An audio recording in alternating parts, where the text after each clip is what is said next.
everyone. How's everyone doing today? Are you staying warm? Okay. So I'm Nithya Ruff, and this is my super guest, Ali Ghodsi. So let me go back to the beginning. To introduce myself, I head the open source office at Comcast. We connect people to incredible entertainment experiences, as well as to internet services.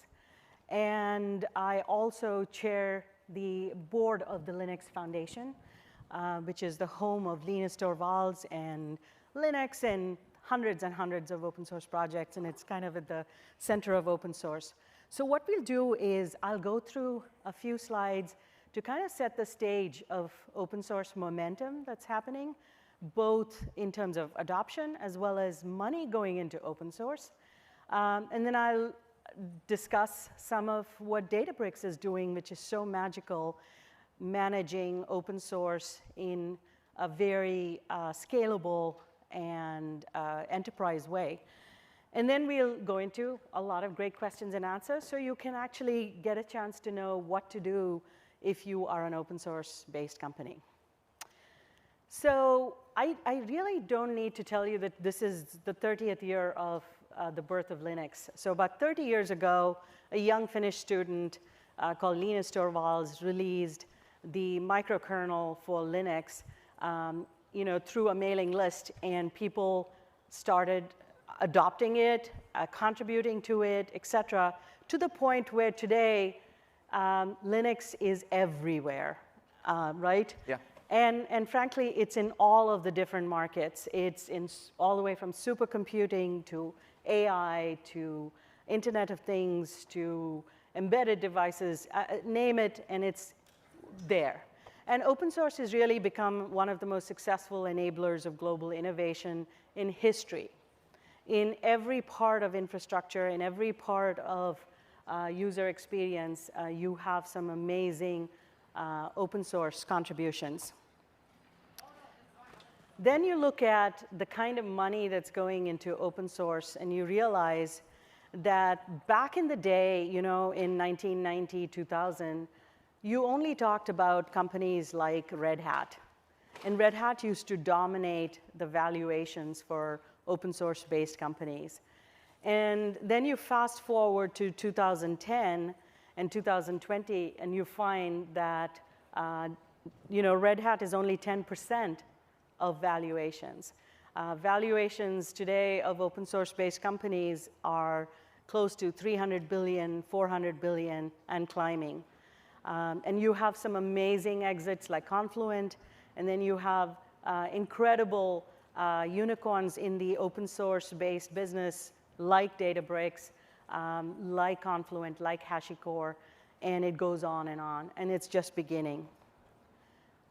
And I'm so glad to speak to Databricks, because Databricks not only started out in the AMP labs of UC Berkeley, based on the Apache Spark, but they continued to innovate, continued to open source their projects like Delta Lake, like MLflow and Coalesce.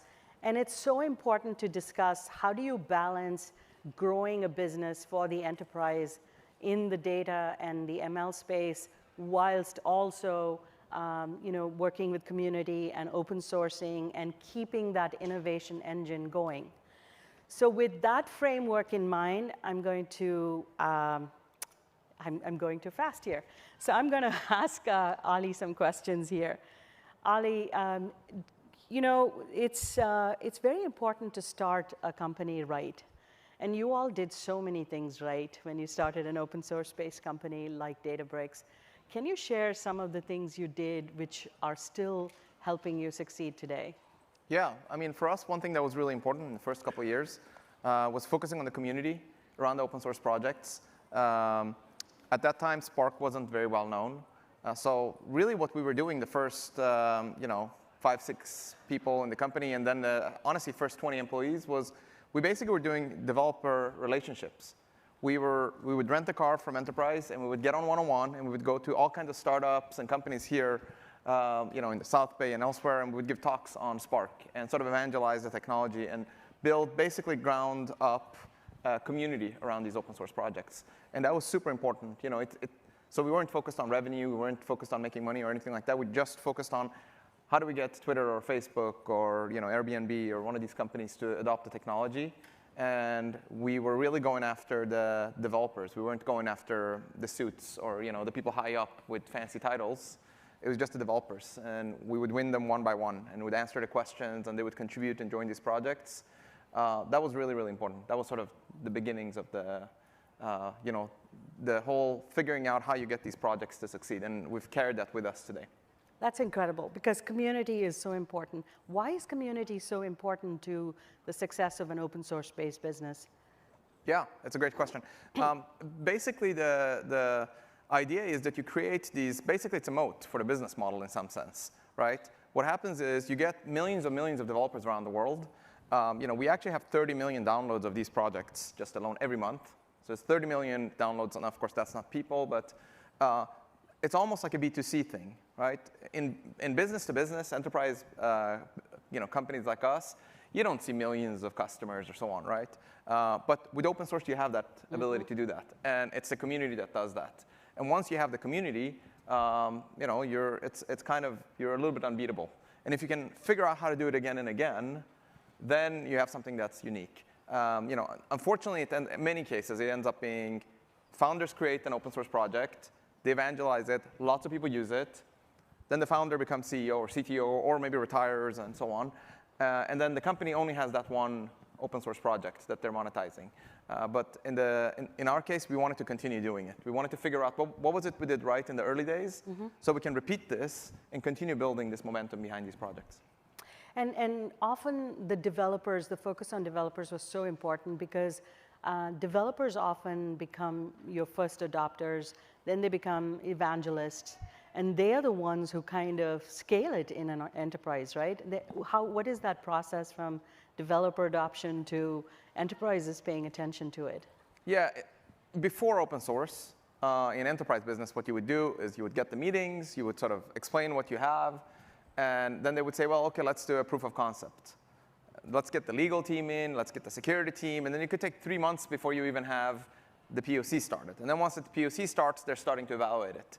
With open source, you have people in the room that will raise their hand and say, I know what Spark is. Yes. I've already used it. I downloaded it on my laptop at home. I know how this Delta Pro, I'm a big fan. I know what this is. So that moves things along much faster.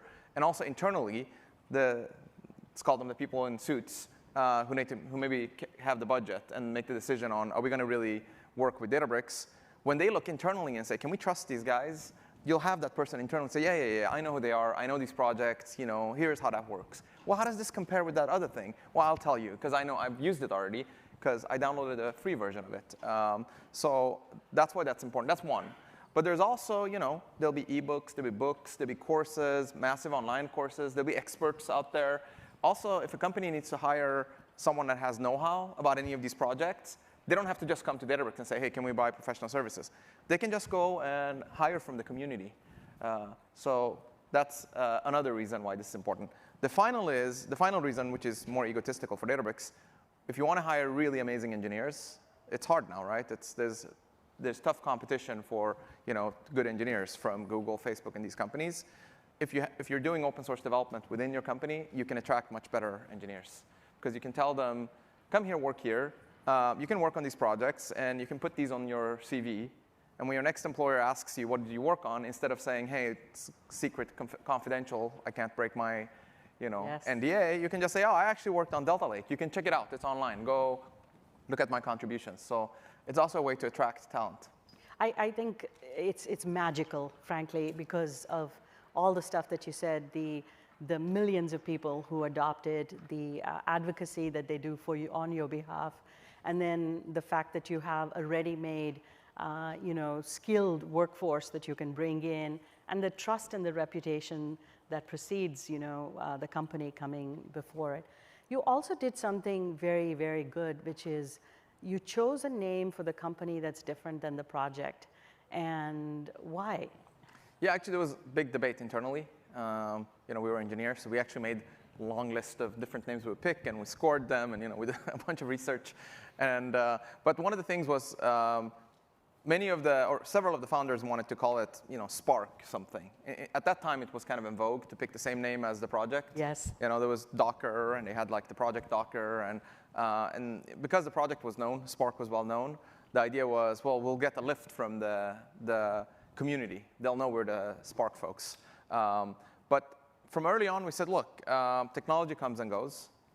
Spark in 10 years will have probably aged, and hopefully we come up with other innovations. So let's pick a name that separates the company from the open source technology, and hopefully we can continue coming up with, maybe we'll come up with something that's better than Spark, and we can even, we don't need to sort of just be attached to it. In fact, I think one of the examples someone used in the early days was Google. At the time when Google started, they had an algorithm called PageRank. That was how they would sort how they would rank the different pages, and they could do that better than the competition, AltaVista and Yahoo and so on.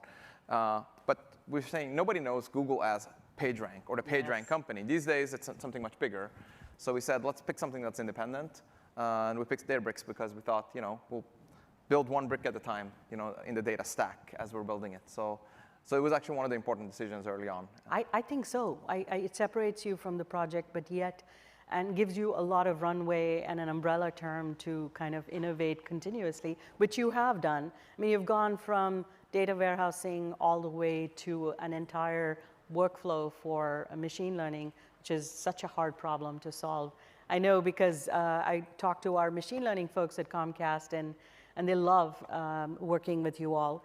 So another thing you did right from the start was you went with a managed service or Spark as SaaS. Why? I mean, at those days, on-prem was so popular. Why did you choose to do SaaS-based model? Yeah, that's a great question. We thought a lot about this. We were not particularly fond of the open source on-prem model, which is largely services and support around open source projects. We thought there was one example of a good one, which was Red Hat, but there weren't many other examples that were doing well. And now we've seen Red Hat, also, did not survive as an independent company. And the reason for it was, we analyzed it, and what we saw at that time, Hadoop was really popular, and we were analyzing the Hadoop vendors, and their business model was like the Red Hat model, on-premise. And what discouraged us was we saw that they would, the first vendor at the time, Cloudera, would go in, they would sell this support and services around Hadoop. The customer would build these big data lakes with data in it, but then they would find that a year later they can get cheaper support and services from a next vendor. At that time, it's called Hortonworks. They're not around anymore. And so they would get cheaper support from them. And then 2 years after that, they would maybe hire some people to do the support themselves, or maybe they would just outsource it to some other company. But they would keep the software because it's just open source free. So the business models were not robust in the sense that really, you were really selling services masqueraded as software. The SaaS model we were super excited about. We looked a lot at AWS, Amazon Web Services, and we thought they had done an amazing job. They basically offered lots of different open source technologies as a service. And what you do then, instead of just, as a customer, just buying, getting free software, installing it, managing it yourself on your own data center, you're actually renting it. Right. And you're delegating the security, the reliability, all the difficult things to that vendor, and that's just much better business model. It's, you have less people churning, and you're not in the business of doing support and services. You're in the business of automating problems away instead of just adding people to it. And frankly speaking, we thought that some of these vendors, they might not be incentivized to make the software great because they make a lot of money by sending professional services. So we wanted to make sure we're incentivizing ourselves to do things in an automated sort of way. So this became super important to us. So we host the software for you. We'll take care of all the difficult parts. Like, we'll make sure it's secure. If you have a data breach, it's our fault. That's not the case on premises. It's the IT team that's responsible for data breach. We make sure it has good SLAs. We make sure that it's super fast and optimized, and we'll take care of the upgrades, which actually is really painful. Yes. Right? It's like, people take that for granted, but upgrading to the next version of the software could take a year. You could have outages. We'll take care of that for you. And you kind of almost lease the software from us. I recently started a solution first on-prem, and it took us forever just to operationalize it and install it and get the configuration right and manage it. and we didn't have the team to do it. So I then moved to a SaaS-based model, and it was incredibly helpful.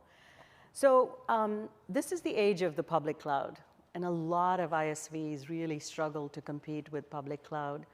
How did you do so well? I mean, how did you manage to compete successfully and also partner with all the public cloud vendors? Yeah, I mean, it's the fact that we started in the cloud from the beginning.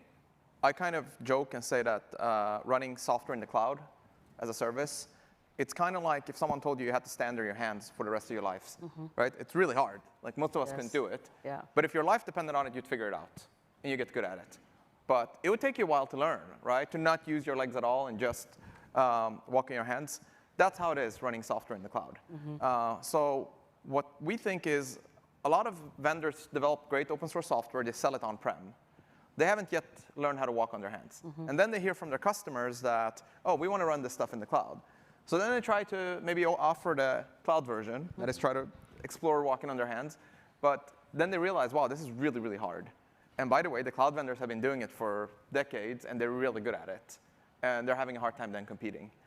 We started from the beginning just walking on our hands. So we only had a SaaS offering in the cloud, and we were good at it from the get-go. So we can compete with the cloud vendors, making sure that the reliability, the performance, the security, the upgrades, all that is seamless. And that's really, really hard to do. So that's why I use this analogy. So I think that's really the fundamental difference. And then that's why you see people saying, oh, this is so hard in the cloud. Maybe we should lock down the license or something, right? Yes. To prevent the cloud vendors from doing this, But you don't have to if you're actually good at this. And I mean, you solved a very difficult problem for customers, and you added great value by offering it as a cloud service. And in the age of cloud, do you think open source is dead or not, gone away, or will it diminish in importance? Not at all. I think open source is here to stay. In fact, I think open source has the potential to replace pretty much any proprietary software that exists on the planet today is in a really vulnerable state, in the sense that it can be disrupted by an open source version, right? Back in the day, people would say operating systems are really complicated. Yes. Like you have to have PhDs and really sort of skilled people to write an operating system, and nobody's going to be able to. So you can't open source that. But Linux showed that you can actually even open source the hardest, most complicated software. We're seeing that the same thing is happening in the data stack, right? So there's a modern data stack appearing where we're open sourcing it, and bit by bit, I think the proprietary pieces that exist in the modern data stack are going to be disrupted by open source. So I think it's on the contrary. And if you look at companies getting funded now in Silicon Valley, most successful projects get funding immediately. Most successful open source projects get funding really, really easy. And I had a close friend of mine who was actually trying to raise money recently. And they have amazing people, they had an amazing idea, and I introduced them to some VCs, and they did not get funding. And when I asked them, hey, what happened? These people are really, really good. And they said, well, they didn't have an open source project. They don't really have any sort of customers yet. We didn't want to take a risk. So with so much investment going towards these open source projects that are successful, I think we're going to see much more of it in the future. I completely agree with you. I think people will innovate on open source. And as the projects get more popular, that's where the commercial support for the project, or even the cloud vendors are picking winners from open source. But someone has to start the innovation. And open source innovates so fast and globally, and it's very, very exciting to me. You have to start somewhere, and then you can, Yeah, in fact, you can think of it this way. AWS took a lot of open source technology, offered it as a service. Yes. Right? But someone had created those open source projects. Exactly. And we've shown you can actually do that. We hosted our own Spark service in the cloud, and we competed well with the cloud vendors. So I think there's actually a huge opportunity in the future. All these different services you need in the cloud, you can start them, and you can offer them as a service in the cloud. That's what's going to happen in the future. And the new companies that are coming along now won't have some of the struggles of the companies of the past that created open source software, because they'll be cloud native. They'll start in the cloud, and they already know how to walk on their hands. Exactly. And I think you did some other things right, and there are other advantages for you, which is you're multi-cloud, and you support hybrid cloud, and you're not just stuck with one public cloud, and that helps customers who are all kind of going hybrid and adopting multiple clouds. Yeah, that's an important trend today. Yeah. 2 years ago, people would ask about it. Now, sort of the requirements are becoming louder and louder that we don't want to just be in one cloud. We want to be able to run it anywhere. And I think this is a secular trend. So in a couple of years, I think it's going to be an absolute requirement. Like, I don't want to, if your software only works on this cloud, yes. I'm not sure I'm just going to be in this cloud. Some of my customers might not want to run in this cloud. They might mandate to run over there. Or if you have an international business, the clouds are not all equally popular in different parts of the world. So, you know, in Asia, I might want to use one cloud. In Europe, another one. In the US, a third one. So I want to make sure the software that you provide works anywhere. So that's why I think multi-cloud is going to become more and more, and that you're going to see huge tailwind for companies that are multi-cloud like us and others that are going to also pop up, actually. And you also gave some really good advice to companies that didn't start in the cloud. You know, you can't really play with licenses and expect to win. What I've seen is it doesn't work. People just don't like the fact that you have, you know, polluted a license or you're not setting the right expectations. You have to innovate and you have to deliver services on the cloud. We have about 4 minutes before we go to the conclusion. I really love what you're doing with ML Flow and Coalesce and the whole machine learning problem set. What is the problem that enterprises are facing in machine learning with all the massive data sets that they have, and how are you helping solve that whole workflow? Yeah, the problem is really, you know, to get to machine learning, to get to those really interesting use cases where you automate everything, there's a lot of hard work you have to do on the data side. And actually, you have to do data and AI together really well. That's what Google, Facebook, Airbnb, Twitter, and these guys did really well. They built custom platforms internally using thousands of engineers that really enabled not just one data team in the company to succeed, they enabled the whole company to use data and AI. Right? If you look at an Uber or a Facebook or a Google, they wouldn't be here today if it wasn't for AI. That's right. And the whole company uses it, right? Enterprises, they're not quite there. They have one data team, and they sort of, you know, they're trying to either build it themselves, but they don't have the resources, or they're trying to buy software from vendors. And unfortunately, the space today is divided into two types of software. AI software that's not so great for data, so it doesn't really have data capabilities.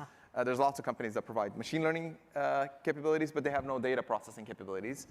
And then you have data vendors that provide you data processing, and they're good at that, but they have no AI capabilities. And you really need both. So what we're trying to do is give one platform where you can do all of these things in one place.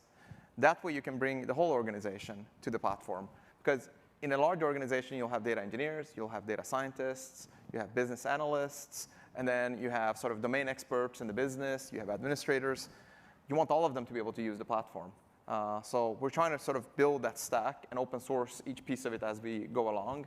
That's kind of the vision. So when we started with Spark, that's just a way to get the data. And then we moved to Delta. Delta enabled you to basically get reliability and the kind of enterprise capabilities you need to make the data really fast. ML Flow enabled you to do machine learning. And there's actually other projects like Redash and so on that we've open sourced for visualization and other things. So we're trying to build up this whole analytics stack in an open way for enterprises. That's fantastic. I know at Comcast we have tons of voice commands, millions and millions of voice commands, where people are using natural language to do queries and say, hey, can you show me all the movies that Pierce Brosnan did, or whatever. And then I think your magic at the back helps us kind of get to the right results. Yeah, it's, I really like the Comcast example. Basically, you speak to the voice remote, the audio goes in, it goes into a Databricks lakehouse, it actually gets processed by ML Flow, and then it's stored in the Delta Lake. And then, you know, they do the synthesizing and figuring out what the commands are, and so that whole thing gets orchestrated. And, you know, you might take it for granted, but it just works, you know, you can just speak to it. And it leverages actually all these different components. That's what I like about it, is that it actually, it's not goes just. Through it. Yeah, it goes through all of the whole, you know, pipeline. So very excited about. Actually, there's a really great talk that Yes. I think Jim Forsythe at Comcast gave at Spark Summit a couple of years ago on how that exactly works. So I can encourage people to watch it. I love that example because customers, want to speak naturally and not have to kind of remember which channel to go to or which movies to go to, et cetera. So that's a really good example. And I know you've also helped pharmaceutical companies arrive at better, drug results, which are so expensive. And Shell Company helped them kind of find oil resources and just really accelerate the path to results and predictive. Yeah, last year was pretty cool with the vaccine development. They don't want to talk openly about it, but most of those vaccine teams behind the scenes built basically what we call Lakehouse. We store all your data and do AI on it.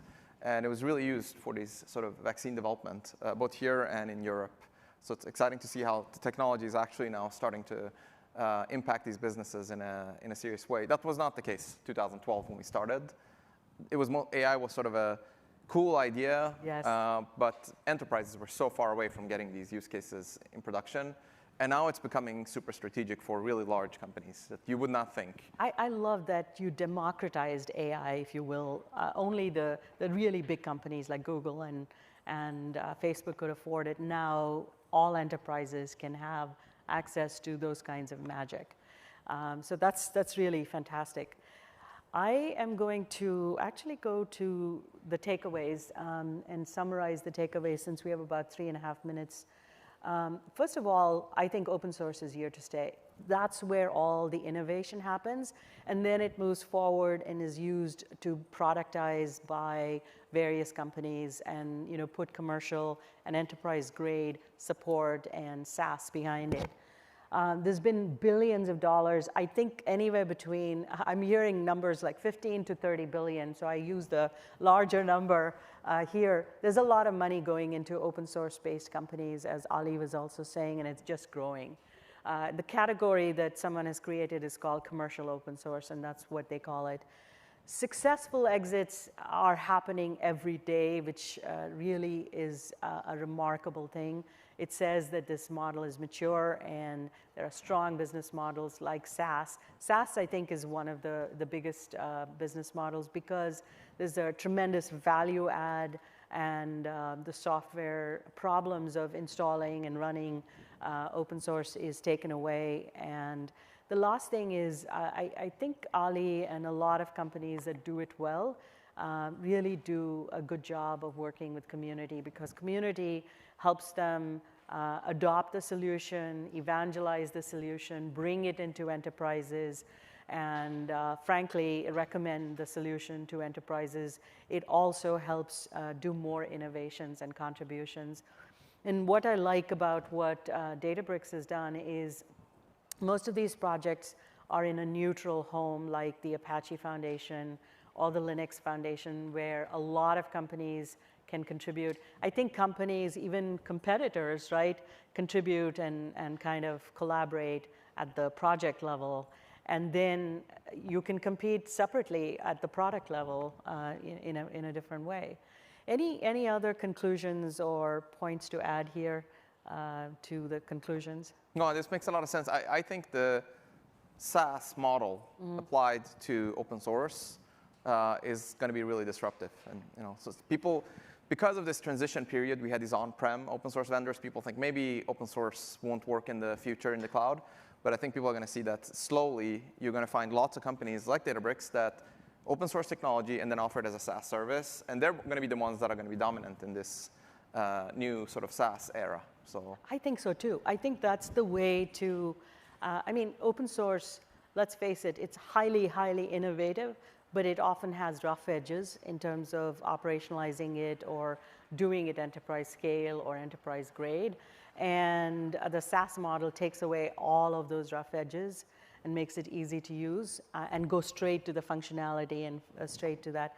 And to be honest, we need to continue investing in a SaaS model to compete in a very cloud world. So I love what you're doing.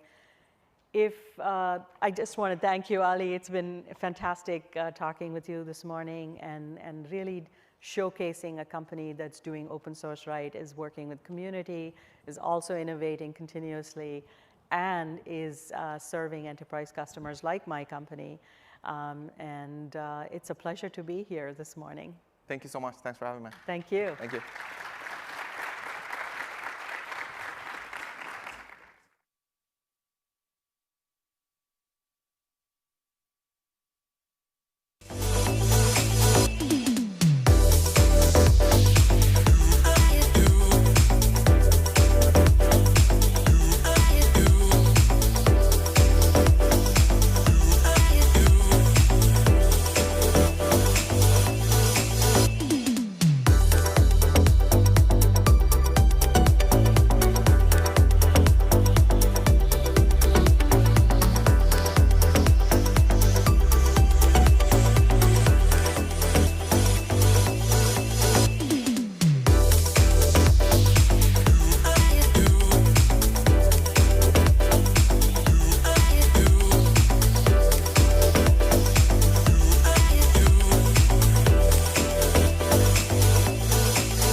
inspired by all of the potential that's here in this audience this morning.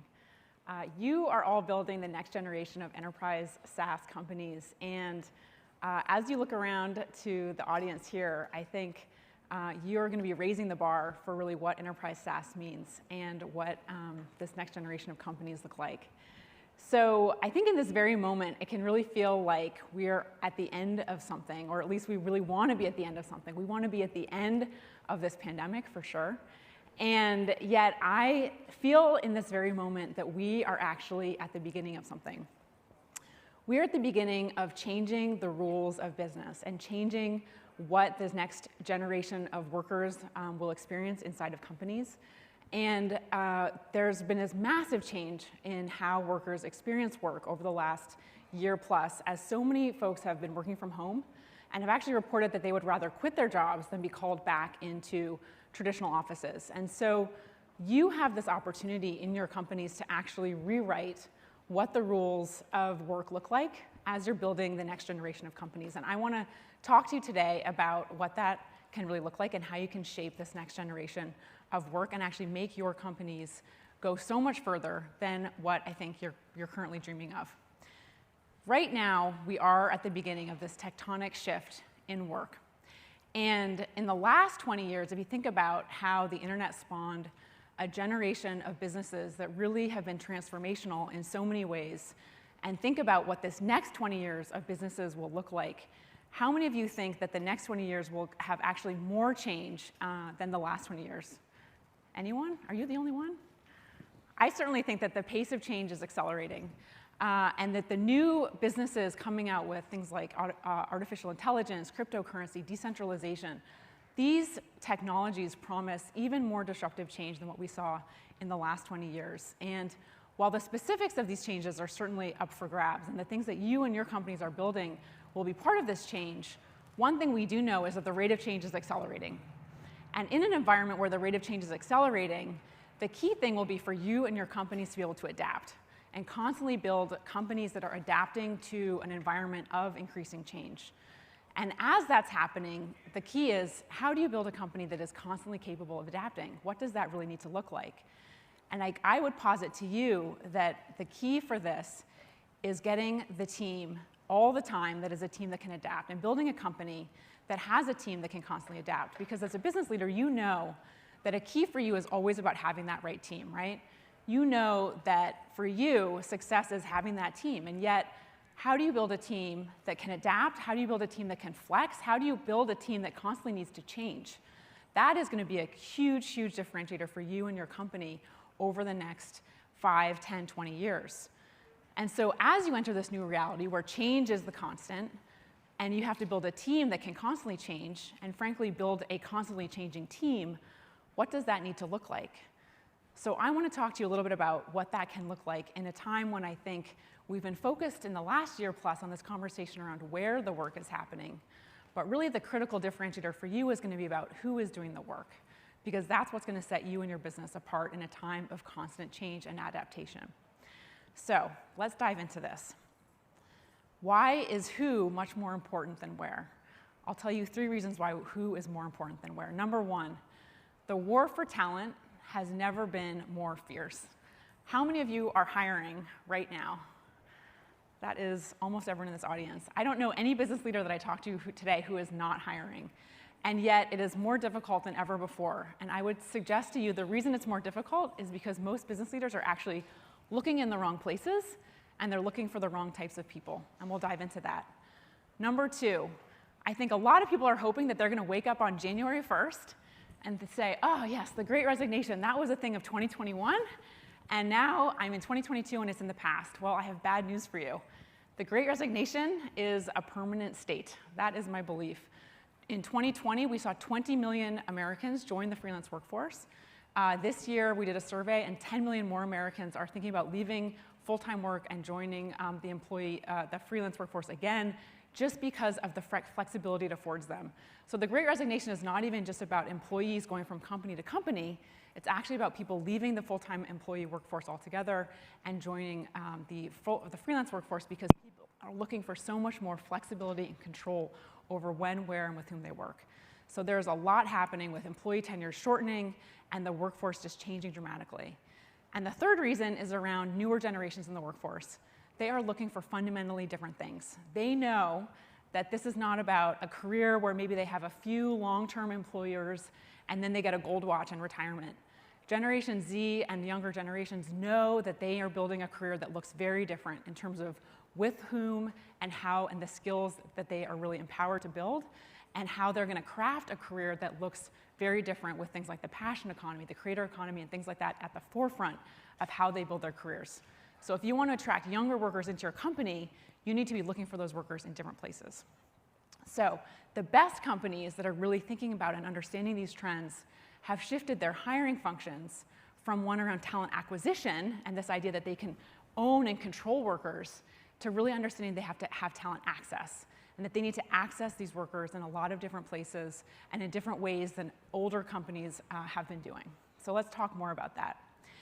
There are a lot of companies that have woken up to this idea of talent access, everyone from Microsoft to Airbnb to our own company at Upwork. And I want to dive into how we ourselves have built our team with 75% freelancers at the core of our business doing everything across our company. So let's talk about talent access and what that really looks like as a different way of dealing with talent and really making talent part of our strategy versus talent acquisition. So when I joined Upwork, I joined the company 10 years ago. We were a little startup in Redwood City. I think we had somewhere between 50 and 75 employees. We had at least that many freelancers on our team at that time as well, distributed globally. And today, fast forward, we're a public company. We have about 2,000 team members. 75% of those team members are freelancers. They are distributed around the world. Our team is in 86 countries globally. And we have intentionally designed everything around our people processes, everything around how we operate to really incorporate employees and freelancers working together in an integrated fashion on hybrid teams. And that has paid huge, huge dividends for us in terms of agility, scalability, diversity, creativity across the board. So I want to tell you more about how we've done that and how you can do it too. First of all, we have had to get past some huge misconceptions that exist today about the freelance workforce and have existed for so many years. How many of you have heard some form or any of these misconceptions? I'm sure many of you have heard some of these things, like, freelancers aren't reliable, like they're going to be here today and gone tomorrow, or there's no way I can build a highly culturally competent company if I have freelancers in many of these roles, or freelancers aren't really serious about their work, they're gig workers, things like that. I can tell you, as someone who's been working and building teams for over 10 years with freelancers, these things are absolutely not true. And yet these perceptions exist. So let me tell you a little bit about what is actually the truth instead of these misconceptions that exist and absolutely drive me nuts that they still do. So this is a little bit about our CX team, customer experience. So there's this myth that freelancers can't do high culture work or can't do really integrated work inside of a company. Well, here's our CX team. It's 95% freelancers, and yet our attrition rate on the team is less than 5%. I think most CX teams have usually turnover about 30% per year. This is an unbelievable stat if you think that freelancers actually are going to be here today, gone tomorrow, or can't be highly acculturated in your business. And we have seen that the freelancers on our team are highly attuned. They are geographically distributed, so they're in the places where our customers are, speaking the languages that our customers speak. They are highly empathetic to our customers and really are so passionate about our business and our product that it just pays huge dividends for us, including our CSAT score of 91 and the NPS score that we have, which is really an industry-leading score. I think most staffing firms have an NPS score that they brag about being like 8 or 10. So they deliver tremendous results for us and are incredibly passionate about what they're doing. They also are rated and reviewed after every contract. Upwork freelancers are. So they're super motivated to show up and do their best work every day, and that raises the bar for everyone on the team, including the employees. And many of them have worked with us for as long or longer than most of the corporate employees in similarly situated roles. So tremendous results from our CX team. All right, so you might say, Hayden, sure, it can work in CX. But what about something like building your core product? That can't work. You can't have freelancers doing product engineering work, can you? Well, I ran our product team for 4.5 years, and I can tell you that absolutely, you can have freelancers in critical roles in product engineering. In fact, we have more than 350 freelancers doing remote development for us on our core mobile app, our web apps, and this has been a huge part of how we've scaled our business over many, many years. And these folks are incredibly skilled and talented. You know, there are highly skilled freelancers who have advanced math, data science, computer science degrees in places like Russia, Ukraine, Canada, all across the US, outside of Silicon Valley. Yes, outside of Silicon Valley, highly skilled developers that we have tapped into to build this team and do incredible things. When I became the CEO of our company in January of last year, I had a very audacious goal for us to go from being a single product company to having 4 products. And it was our remote development team that included so many of these freelance developers that really rallied and said, all right, we're going to do it. And within 12 months of setting that goal, we had launched 3 new product lines, really scaling that effort through freelancers on our platform that we had brought in for that effort. So tremendous results. And I can say that it wasn't just the scaling of the work that came in through our freelance teams, it was also the creativity. So it was a freelancer from our site who had said, hey, wait a minute, I've got an idea for how we can add a specific feature that actually ended up driving a bunch of conversion through one of these new products. And it was a freelancer on our team who actually did the demo of one of these new products in front of the whole company that really led to this, you know, Zoom standing ovation. You know, a Zoom standing ovation is like lots of people on mute clapping and doing emojis and the chat stream. But it was these freelance contributors who really are just part of our integrated team doing incredible work for us every single day. So you might say, okay, product, interesting, engineering, interesting, CX, interesting. What about marketing? Well, there were 10 months in 2019 when I was also our CMO. And we have had marketing contributors from the freelance community for years on Upwork who do incredible, incredible stuff. There are tons of Hollywood producers, ad agency folks, creatives who have actually said, hey, I don't want to be working for a big company. I want to be out on my own. And they are on the Upwork platform and working for companies like us doing incredible work. And so we also see that in the data, professional freelancers actually do more to upskill themselves constantly than captive employees do. That's just a fact. So if you're looking for people who are really sharp on their skills, who are current, look to the freelancer community because these people are always staying up to date. And plus, they're usually working with multiple clients. So they're seeing what's hot in the market. What are other people doing? They're bringing those ideas fresh into your company. And we see this ourselves. Last year, we set the goal of rebranding and changing a bunch of our marketing assets, doing a big launch. We did this in about half the time, changing 900 assets in our company, so much faster than we would have been able to do with just an in-house team because we were able to scale this effort with freelance talent. And even though we have employees on this team, we brought in a creative director, a project managers, motion and graphic people from the freelance community to basically burst this effort and get it out the door so much faster than if we had just been relying on FTEs. So the freelancers force us to think bigger, stretch our aspirations, and then actually give us a lot more throughput as well to get efforts like this out the door. So what I can tell you, when you aren't burdened with thinking about how am I going to get this done? I have this huge thing like this rebrand effort, and I don't even know how to get it done quickly. When suddenly that is not your barrier, and you know, I can get it done, I can do it fast, I can do it twice as fast as my competitors, suddenly this opens up for you a new way of thinking about what's possible for your business, and that is truly the unlock. So it's not just about having access to this talent, it's about suddenly having access to the imagination and the dreams that you can achieve for your business, because how is no longer your constraint. You can do more, you can go faster, you can dream bigger.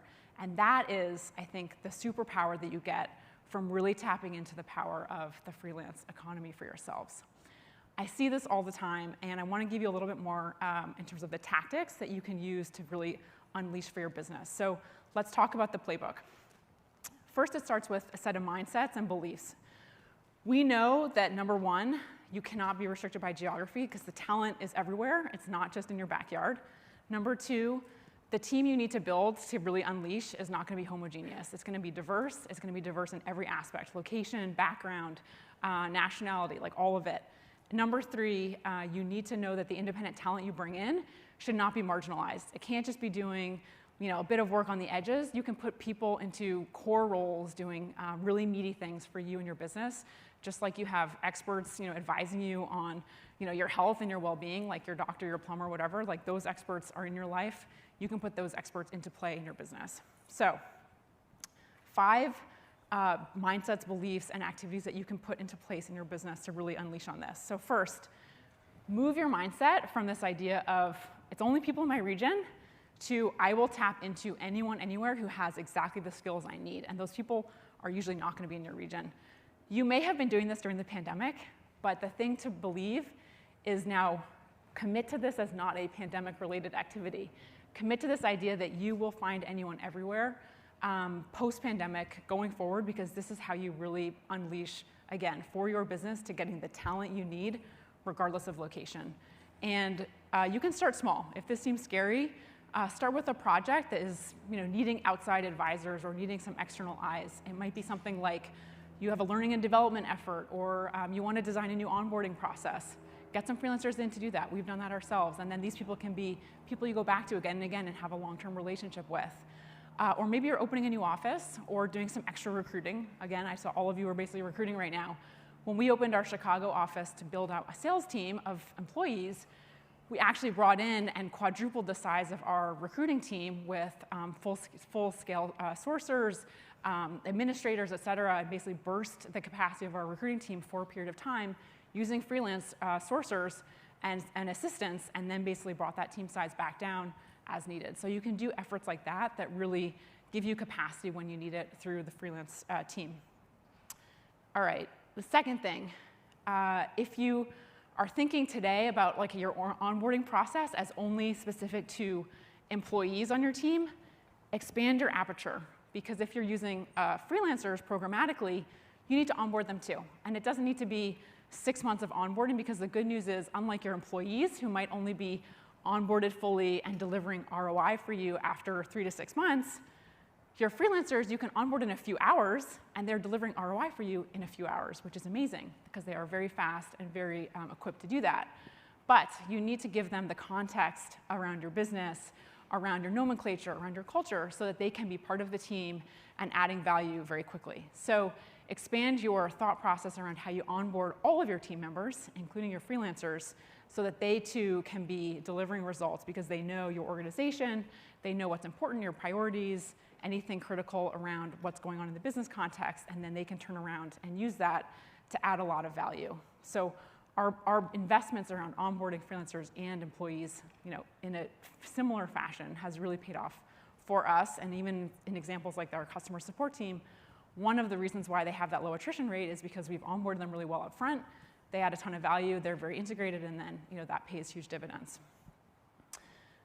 Number 3, happy hours.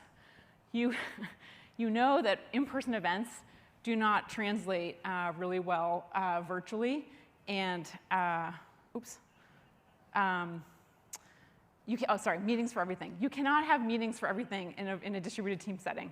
So you need to move from this idea that everything's going to happen, like it did in person, to just doing it on Zoom. We know that from the pandemic.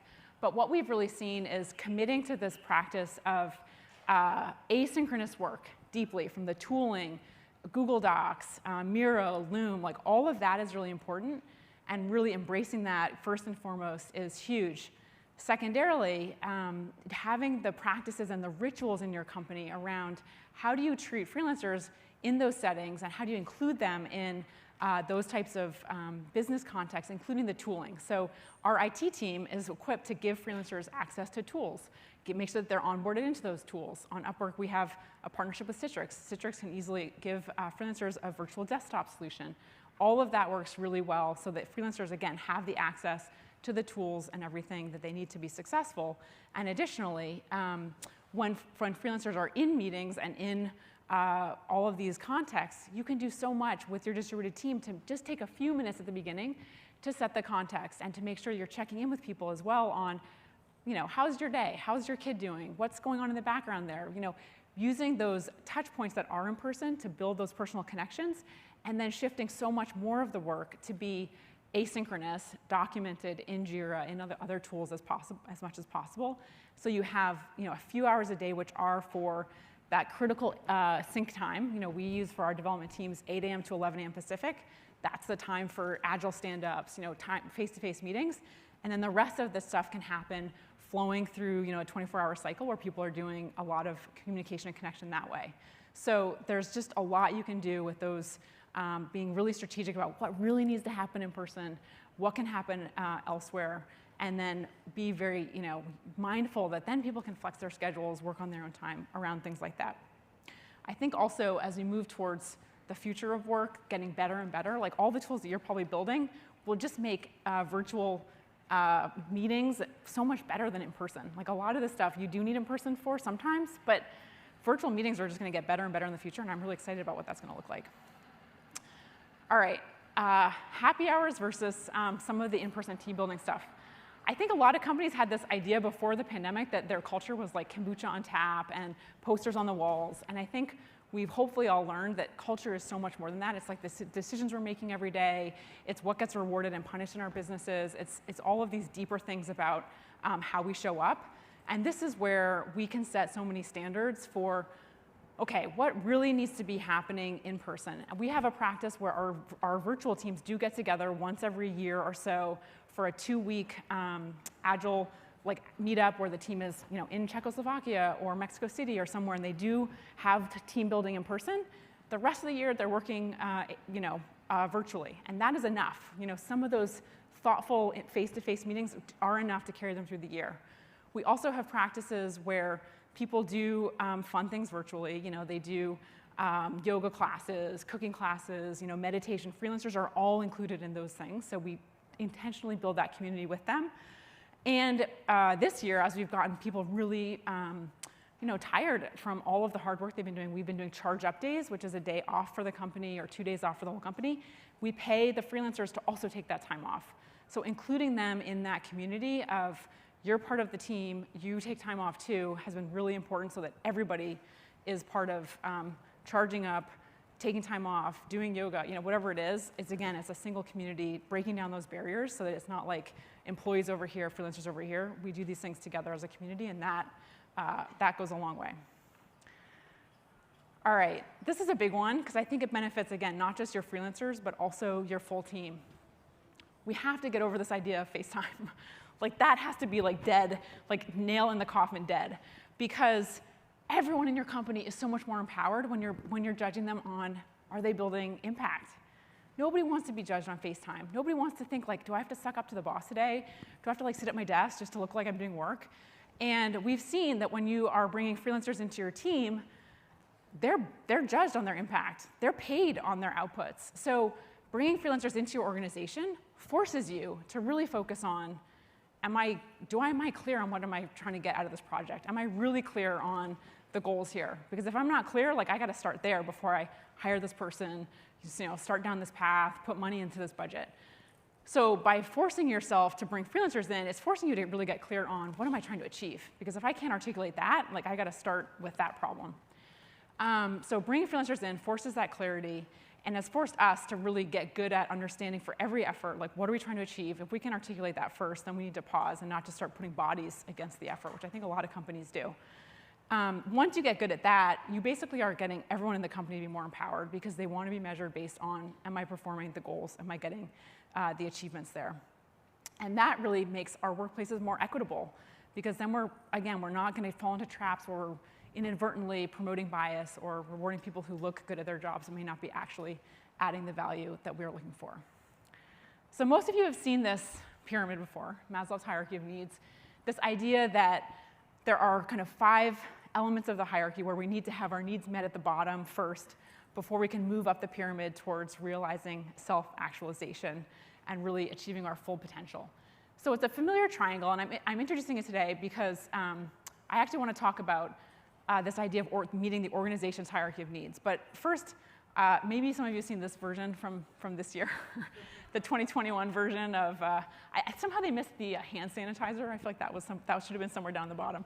But no, there's a version of this that I wanted to share, which I think is important for thinking about your organization's hierarchy of needs. What are those? And this is a version that I think is how a lot of companies think about deploying freelancers for their teams. They think, OK, I'm going to start with freelancers down here at the bottom with transactional work first. I've got some holes. Maybe Sally's going on maternity leave, or I've got this effort where I know I can just put some freelancers to work as a stopgap or to fill in some issues where I've got some things that need to be rescued.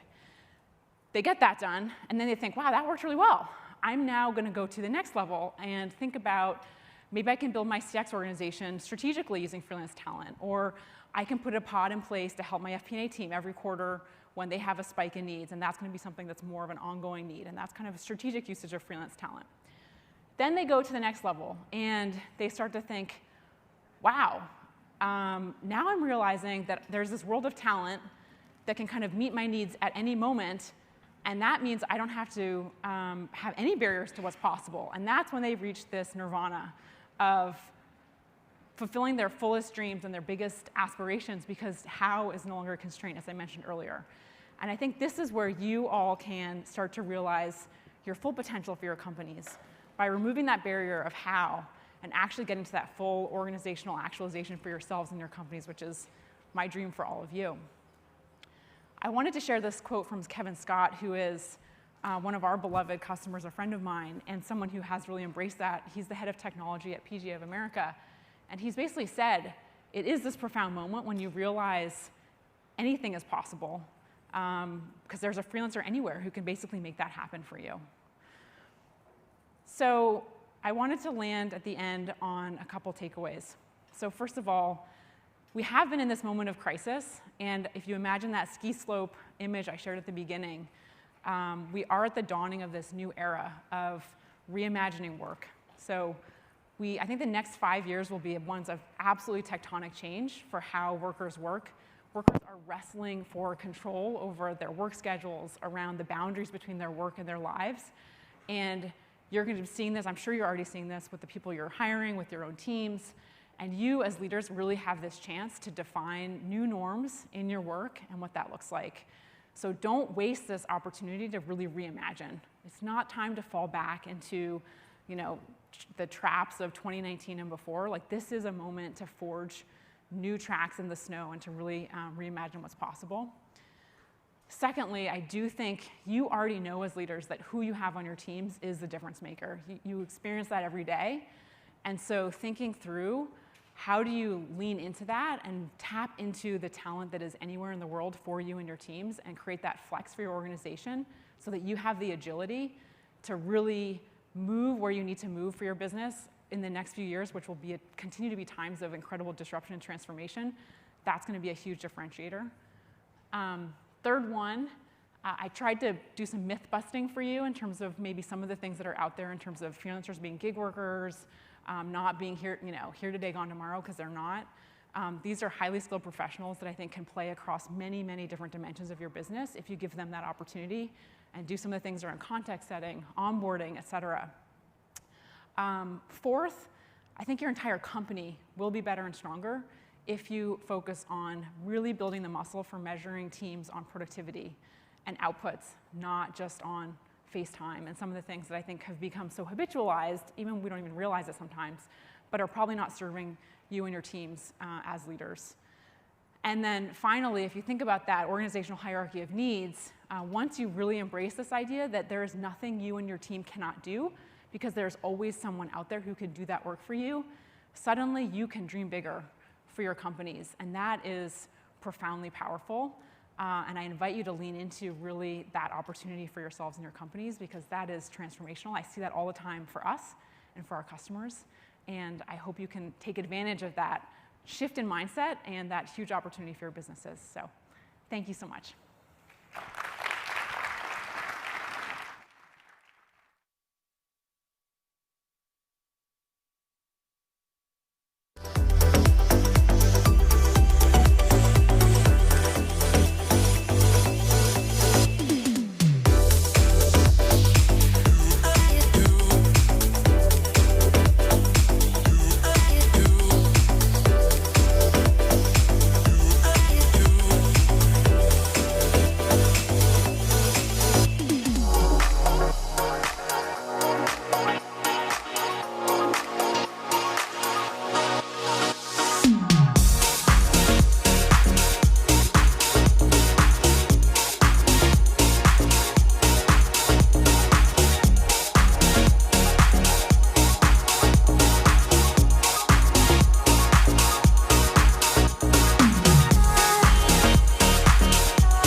Please welcome CEO at Postman, Abhinav Asthana.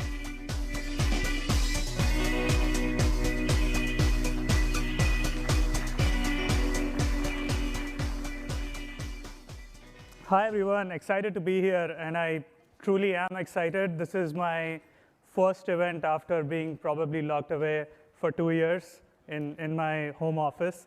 So it really feels good to see you and meet people in person.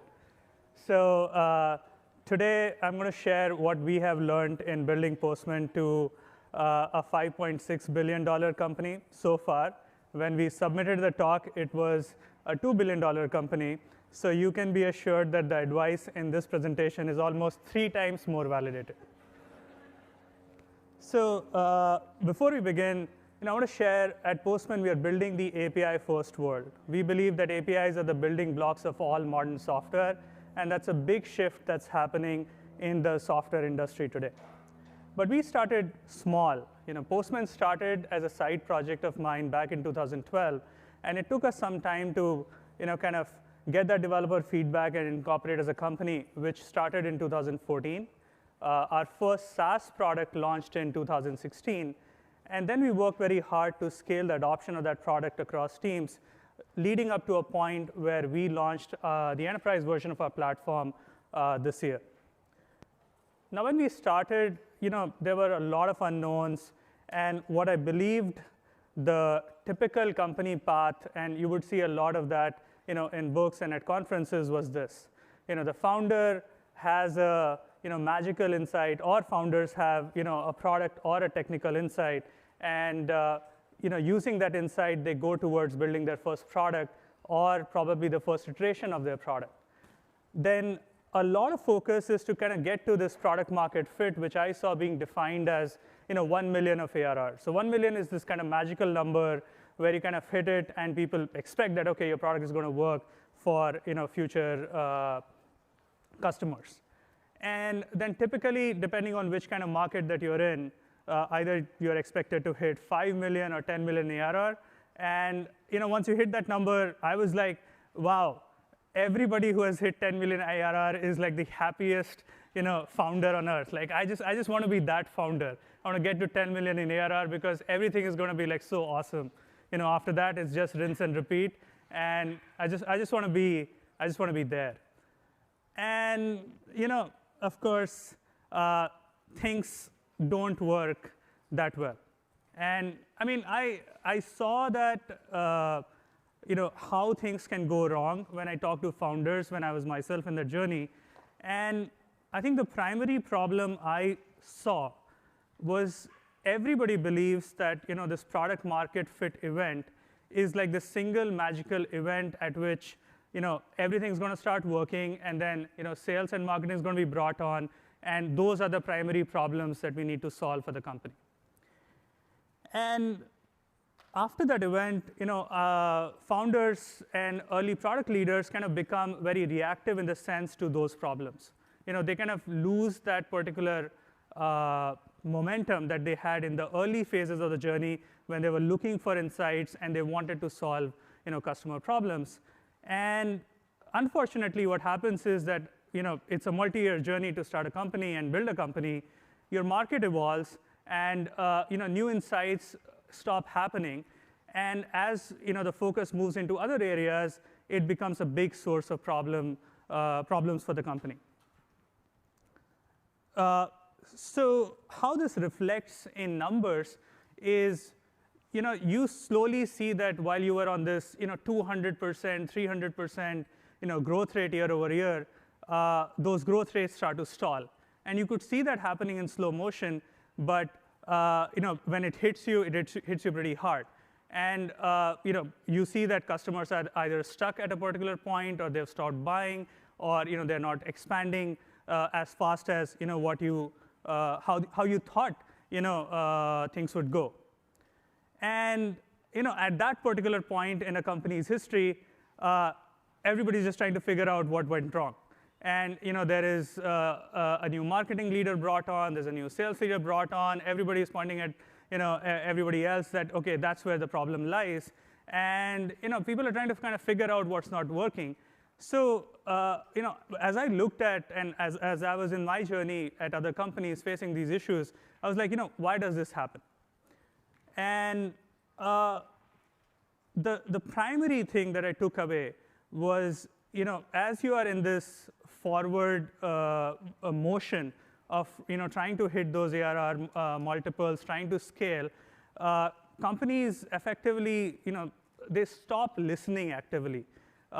Because you're so busy telling your story, and you have to tell the story to employees, to investors, to customers, that you don't build that motion to listen actively to customers. And we'll talk about the kinds of customers who you should listen to. So this one quote I really liked from Simon Sinek's book called The Infinite Game. And what he talks about is this notion of business being kind of never done. And we always look at business as this notion of hitting milestones.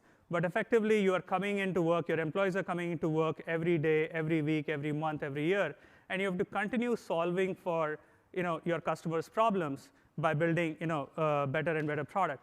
And when I saw that, what I perceived product market fit to be was more of a continuum.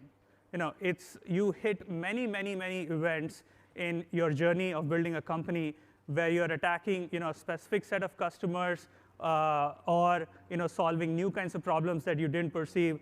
And sometimes even the nature of the product that you design has to change dramatically. And often, it doesn't have to be like this shock to the system as a company, which it's often perceived as.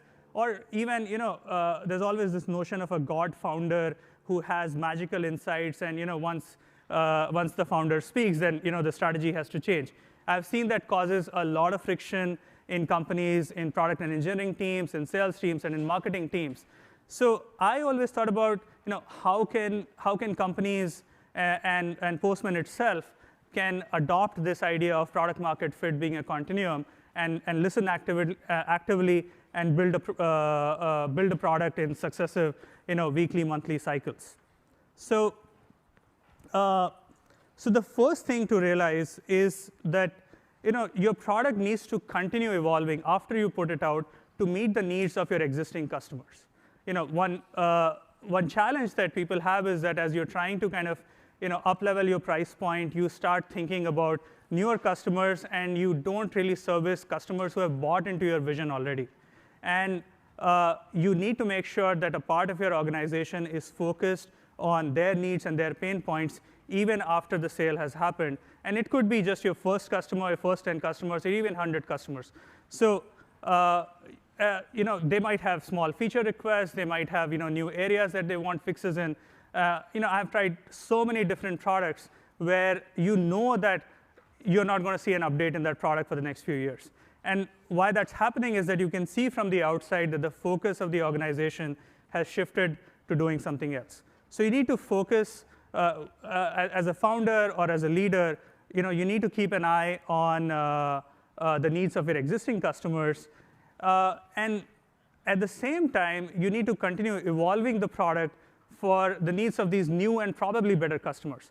So that's the other thing here, that while you're looking at how you're servicing your existing customers, as a leader, you're keeping an eye on who are customers out there who are probably not of the same type who have bought from you before.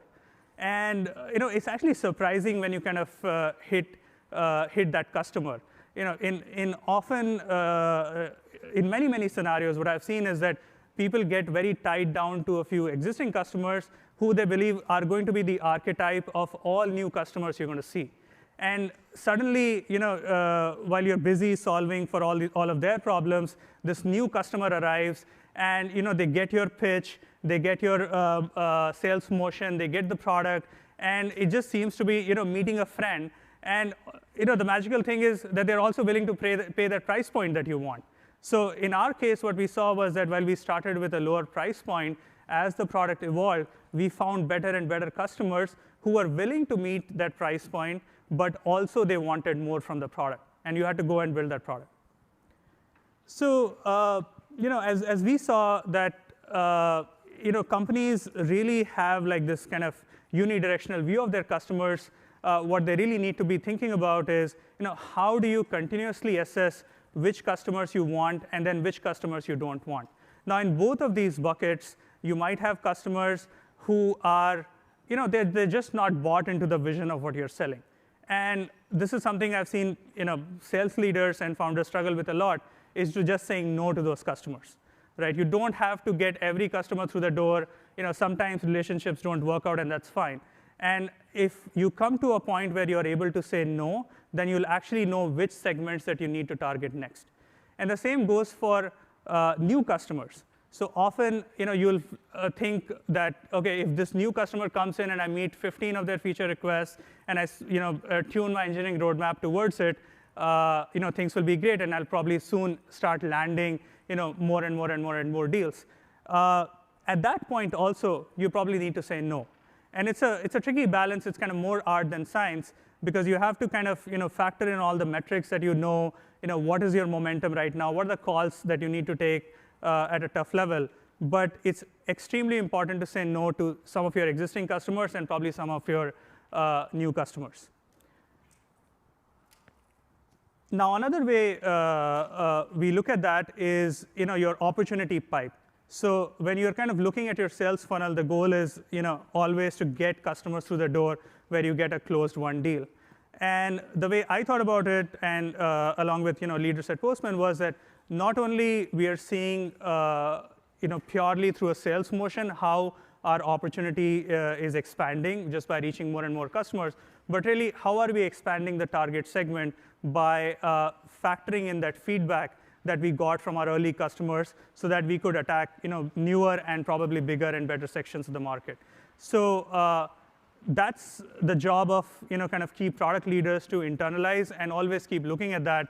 It's not like you hand the baton over to the sales team and say that go and sell, and you just measure how much ARR you had. But you also kind of need to look at, in a very honest way, how your opportunity pipe is evolving over time.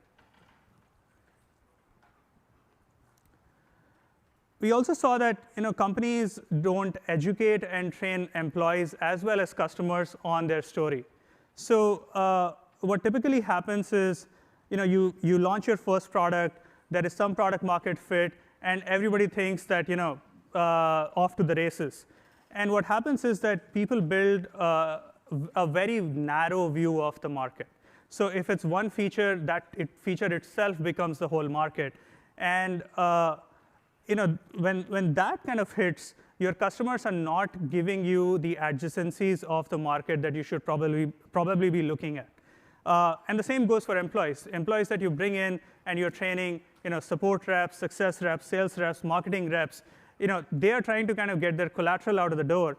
And it's the job of the leader to tell them that how this space is going to evolve over time, so that you can bring customers along those journeys. So we saw that happen at Postman, and we had to work actively to defend against this bias. So what about sales? Sales is an amazing channel, and I'll talk about that in a second. But the core bias here is to sell and to tell a story. So when you see sales teams out in the field, they want to hear very, very specific things. And it's for that moment in time to kind of close that particular sale or a bunch of opportunities they have. It's very hard for sales leaders to say no, and the support from a product leader can help a lot in helping them think through this. But that typically does not happen because companies are incentivized on ARR goals, and kind of like those insights and facts get hidden under the rug. So we audit our sales pipeline a lot. We look at what the customer said. Tools like Gong help a lot, especially in the remote selling world, where you can, with the permission of your customers, record that activity and analyze it. But the same goes for like post-sales notes. So you have to kind of find those nuggets inside, and I'll talk about that in a second and how we do it. But because of this bias to sell, you get only a particular kind of feedback. And as a leader, you have to see that you are in some ways looking at an annual or a quarterly clock, and those time pressures then force you to do certain things and just kind of listen to like what will get this thing done. And the surprising thing I saw was this, this pattern repeats itself at almost all ARR thresholds. So whether you are a $10 million company, or if you get to a $100 million company, or even $1 billion in ARR, growth rates eventually stall, and this whole cycle repeats itself, where you have to then find new insights and figure out what you want to do next. So in some ways, I kind of felt bad that as a founder that you might never be happy, but I'm happy about building our vision. But what really made me then think about this was how can product-led companies be continuously innovating, and once you run out of your original hypothesis, how do you find new ideas to attack the market and solve customers' problems? And as Jeff Bezos said that customers are always unhappy, that is true in almost all markets. They always want more, and that's the one fundamental fact that we can base our businesses on. We just have to actively listen. So how do you solve, I have a bunch of practices to kind of instrument your company with, and I'll share how we kind of did this and a few examples of how it works at Postman. So the first thing that I recommend founders is, do you have product and user fit? Now, the funny thing about software is that we all believe software to be valuable, but most software in the world goes unused. People don't want to use it, and they don't want to come back to it. So before you kind of attack your market, you have to see for a product-led business, is your software actually getting used or not? And that's where your design team, your early product team has to go and talk to customers. And the best people to talk to customers are founders themselves. If founders haven't done that, it means that there will be a lack of insight into the business at future points in the journey. So the way we instrumented this at Postman was we started a support channel, and the support channel initially was just my email. So people would just email me and say that I have this problem at Postman and that problem at Postman, and instead of saying that, hey, go to the community, I made sure that I answered all those queries, and then my co-founders answered those queries, and then that's how actually we got our first Zendesk instance. And for the first 2 years, Postman founders were the highest ticket solvers with the highest CSAT rates at the company. And we continue that. We still have our Zendesk accounts, and but then we integrated Zendesk with Slack, so everybody in the company could see which support queries are coming through. And sometimes you'll notice that the same kind of query is coming over and over again. That's the thing you feed back into the product. So if you're not doing that, then of course you're hiring more and more support reps, which is also not scalable. So kind of the system works in check if you kind of have the right metrics and the right systems to instrument it. We also took that over to the community, and often this question comes up is like, who's going to handle the community? And for us, it is again product managers, founders, and engineers who are building the product, because they have that insight about what exactly is going wrong with the product and how fast to fix it. And I'll talk about culture in a second as well, like how do you kind of build the right culture for it. But those are the core systems that you want to put in place in a product-led company. And today, our support team is, we have super high CSAT rates. All these things go back to the product, and we make it a point to go to the ticket filer that, hey, you helped us fix that issue. The other system we instrumented was our customer success teams. Now, often the notion of customer success is in a post-sales process where an enterprise sale is done, and then the customer success managers are going to come in and help the product get adopted. In a product-led model, it kind of flips over, where no matter how small a customer is, you have to make sure that there is somebody who has eyes on it. And what CSMs can help you do is look at your target opportunity and expand the market, because they are in that critical onboarding step of your customer's journey, and they can help identify what are the blockers in the product and where exactly things can be automated and streamlined. So you put CSMs on it, feed that data back into the product, and your product is hopefully better for the next iteration, which is sales. Now that's where sales comes into the equation. Now the way we thought about the sales cycle is that it's kind of like this choreographed experience between the buyer and the seller. And our sales team knows what exactly the product is, what are the strengths, how do they defend against their weaknesses. And in that sales process, you uncover a lot of objections. You see feedback coming in from why buyers are not going to buy the product, why they are not going to scale. So not only do you learn about the product, but you also learn about your competition and what is the market perception of the product that is out there. So you take all these learnings, and as you go through successive cycles in the sales function, you can bake that into the product. And I don't have marketing here, but that also plays a key role, that all of this stuff needs to be coordinated by the marketing team, who will take all this feedback, convert it into collateral, and it's kind of a coordinated play between product and marketing to attack customers' problems in successive iterations. So the final bit here is that eventually it goes back to your company culture. You need to build a culture of constant iteration, and you need to empower people to come up with ideas and implement those ideas. Now, it's OK that not all ideas are going to be great, but just the fact that your company is generating ideas with all of these touch points can help empower product team, sales, success, marketing, everyone to do better. So we look at that a lot, and your ops teams within HR and finance actually also have a role to play.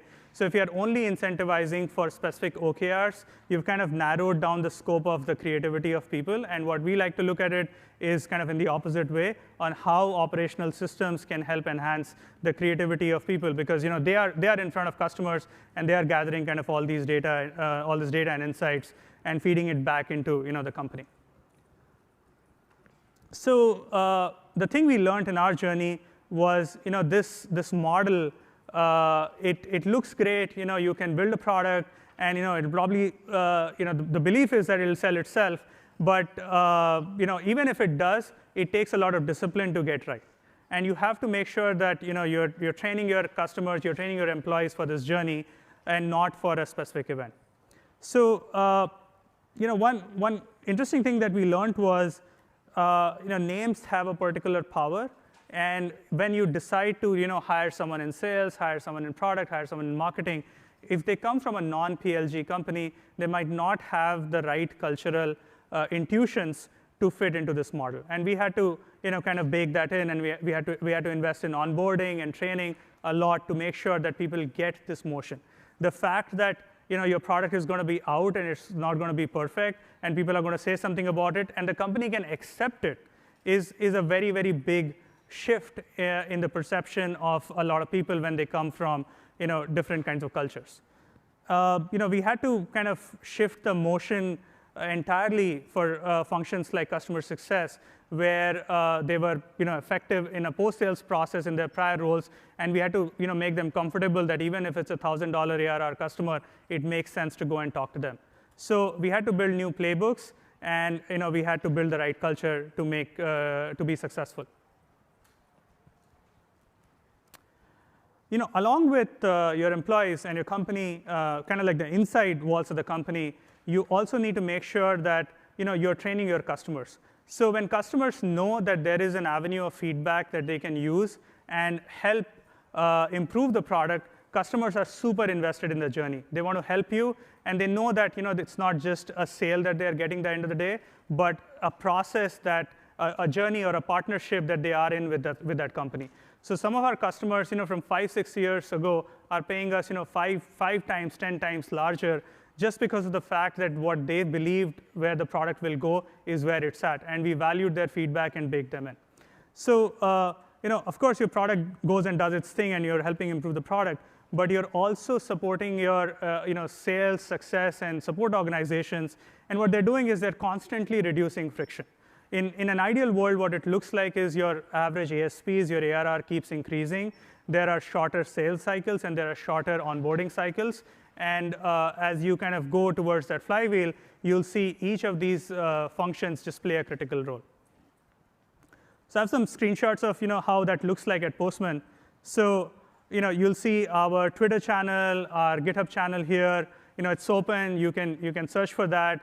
We have about 1,500 feature requests open on Postman today. I think we have solved and probably 2,000 of them since we started as a company. The scale of the engineering organization was actually indexed alongside this, and our engineers and product managers and engineering managers are incentivized to kind of go and communicate honestly and transparently. So if you have a feature request for Postman, you can file it here, and we'll address it. We had to build lots of systems to do that at scale.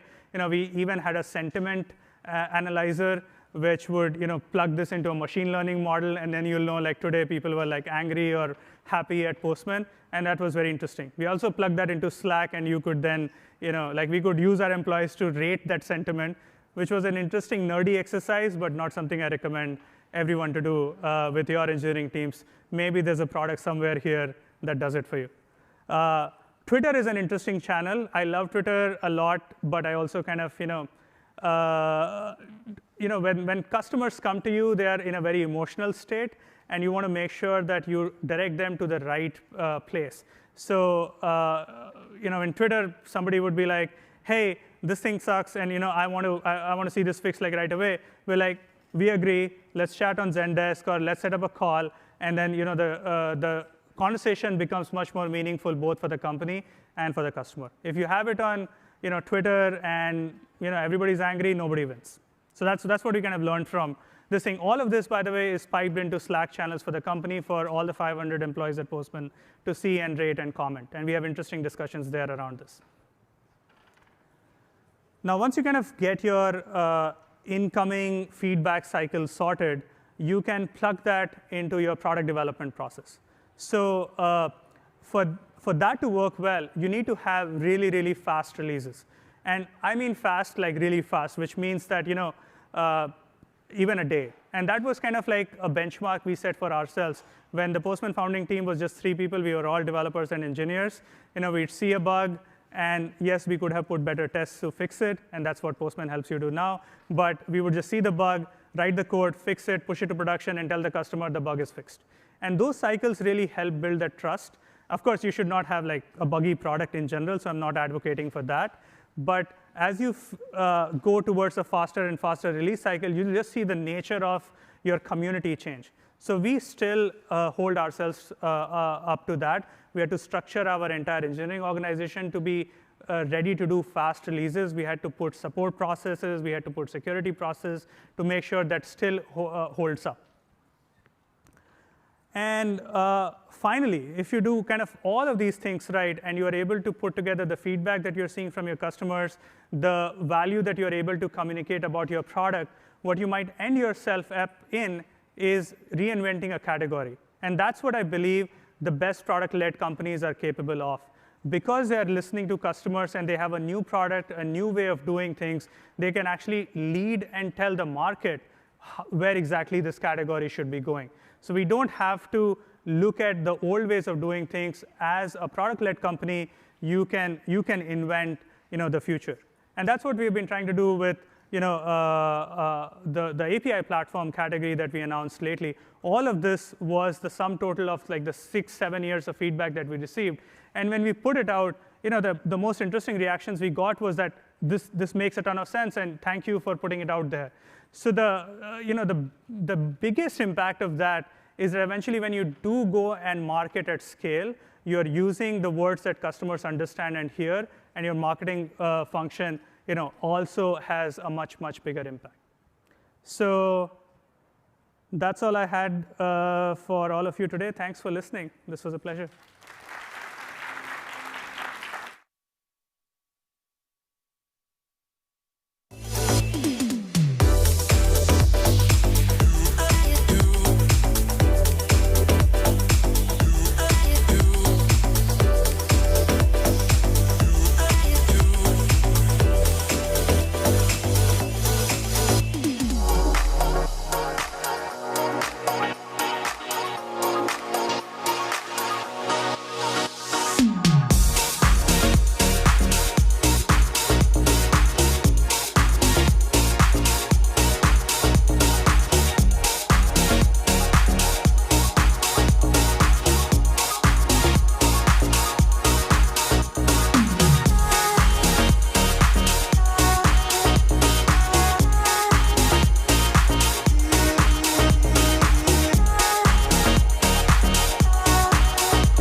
VP Marketing and Demand Generation at Segment, Katrina Wong, Head of Marketing at Anyscale, Asawari Samant, and CMO and Customer Experience Officer at Sneak, Jeffrey Yoshimura.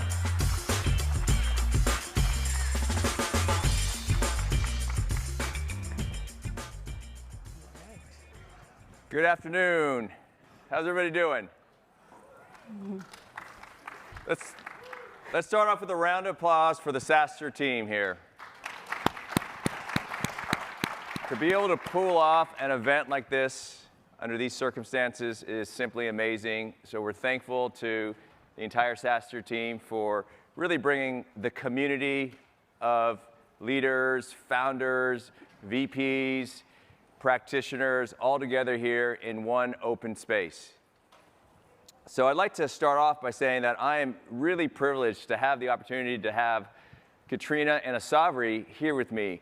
Both have been truly instrumental in helping me become a better leader, a better person, and still today we collaborate on ideas around go-to-market, around marketing, on how to really build different type of engines to scale companies. So Katrina, why don't you first start off and introduce yourself and tell us a little bit about what you're doing today and about wherever you've been from. Thank you, Yosh. Just really amazing to be here today in real life. I could barely believe it, and I really didn't even realize how much I miss, interacting with other community members in tech. But a little bit about myself, about 15 years of a marketing career here in Silicon Valley, and mostly focused on enterprise and B2B marketing. I really love helping companies of all sizes move up to the enterprise as their selling motion, as their marketing motion. These days, we are so lucky, and we'll talk about this a lot more, truly data-driven marketing, and just really being able to do that in a super robust way. And I currently lead marketing for the Segment business unit, and we are now part of Twilio. Great. Asawari, how about you tell the audience about your experience in marketing and at scale companies? Yeah, all right. Again, like Katrina said, super excited to be here today, and it's great to be at an in-person event. So I'm Asawari. I'm a chemical engineer turned computational biologist turned marketer with a sales engineering stint along the way. I think the area I'm really passionate about is user-focused, working in companies with user-focused or developer-focused products. That's been my 15 years in companies building products in the data space. That's an area that I really enjoy working in. And I feel like my sales engineering experience, along with kind of the engineering background, brings a unique perspective to how I approach marketing. And right now, I lead marketing at a small startup called Anyscale that's disrupting the distributed computing space. What about you, Yosh? Well, so both Katrina and Asawari call me Yosh, so my name is Jeff or Jeffrey, but feel free, audience, you can call me Yosh. So I've been fortunate to have been part of this SaaS journey for a very long time. So in 1999, I was a user or customer of Salesforce. And if you remember, Salesforce started in 1999. In 2004, 2003, actually, I joined Salesforce.com as an early employee, not in marketing. I was focused on implementation services, helping deploy Salesforce to customers. And then over my span of years at Salesforce, I moved from services into a team called the App Exchange team, and this launched the ecosystem, and this is where I met Jason Lemkin and a lot of founders and entrepreneurs who were starting up SaaS startups around the Salesforce ecosystem. Fortunately, after that stint at Salesforce, I moved on to help start a company called Zuora, and was employee number 1 outside of the founding team at Zuora. And then decided I needed to move into developer land. So over the last really 10 years, I've been in data, developer ecosystems. I worked at Elastic. Together, we helped take the company public. And then right now, I'm at a developer security company called Sneak. So very fortunate to have all the experiences that I've had. But we're here to talk about marketing, so let's get into it.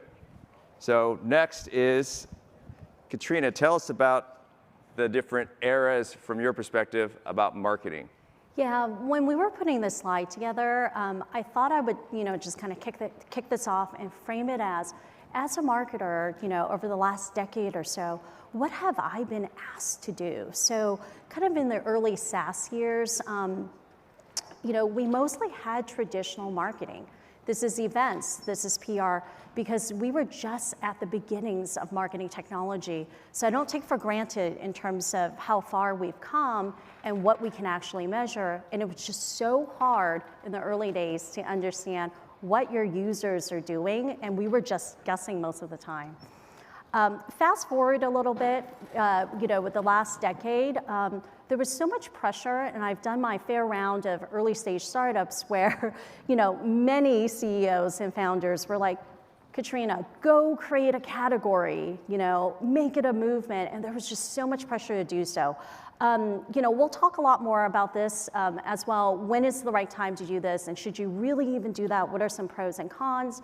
But the net of it is, there was an explosion of just categories, whether it made sense or not, security clouds, like just everything, clouds for everything. Fast forward to now, and I always think now is my, favorite time, no matter what, stage of life. But, I'm referring it to as really the data SaaS, right? It's about product-led growth, but we finally have a better way to instrument our marketing stacks and to understand what our customers are doing and how to better service them. So, being truly data-driven was what I envisioned over a decade ago, and we're getting closer and closer every day. So here we are. We're going to talk about hyper-growth lessons. These are the companies that we've worked at over the last 10 or so years. And we wanted to point out one thing that in our introductions, I think, is pretty interesting and also common amongst all of us. We were not born in marketing. We didn't study marketing. We didn't come out of marketing. We were all in either technical roles or service-oriented roles, customer-facing roles, chemical biology. Yeah. And we somehow made our way into marketing. So if you are a founder, a CEO, if you're trying to bootstrap your marketing, it's really hard to find marketers today. So our advice is just look to the outside. Look at who are people in your network or out of your network that you can find that have really an insane focus around customer, around product, around technology. And maybe you'll be able to find marketers who could help your startup grow. So with that, let's start with our first lesson here. Category creation. Katrina, tell us about category creation. What have you been doing at Twilio segment around the category that you've created? It's pretty lofty as a topic. I'll start off here. With segment, we went about this exercise as, is there a category that truly reflects exactly what we do? And we went down a path, for a number of years where we said, we're actually not a CDP. We are not a customer data platform. We are actually a CDI, a customer data infrastructure.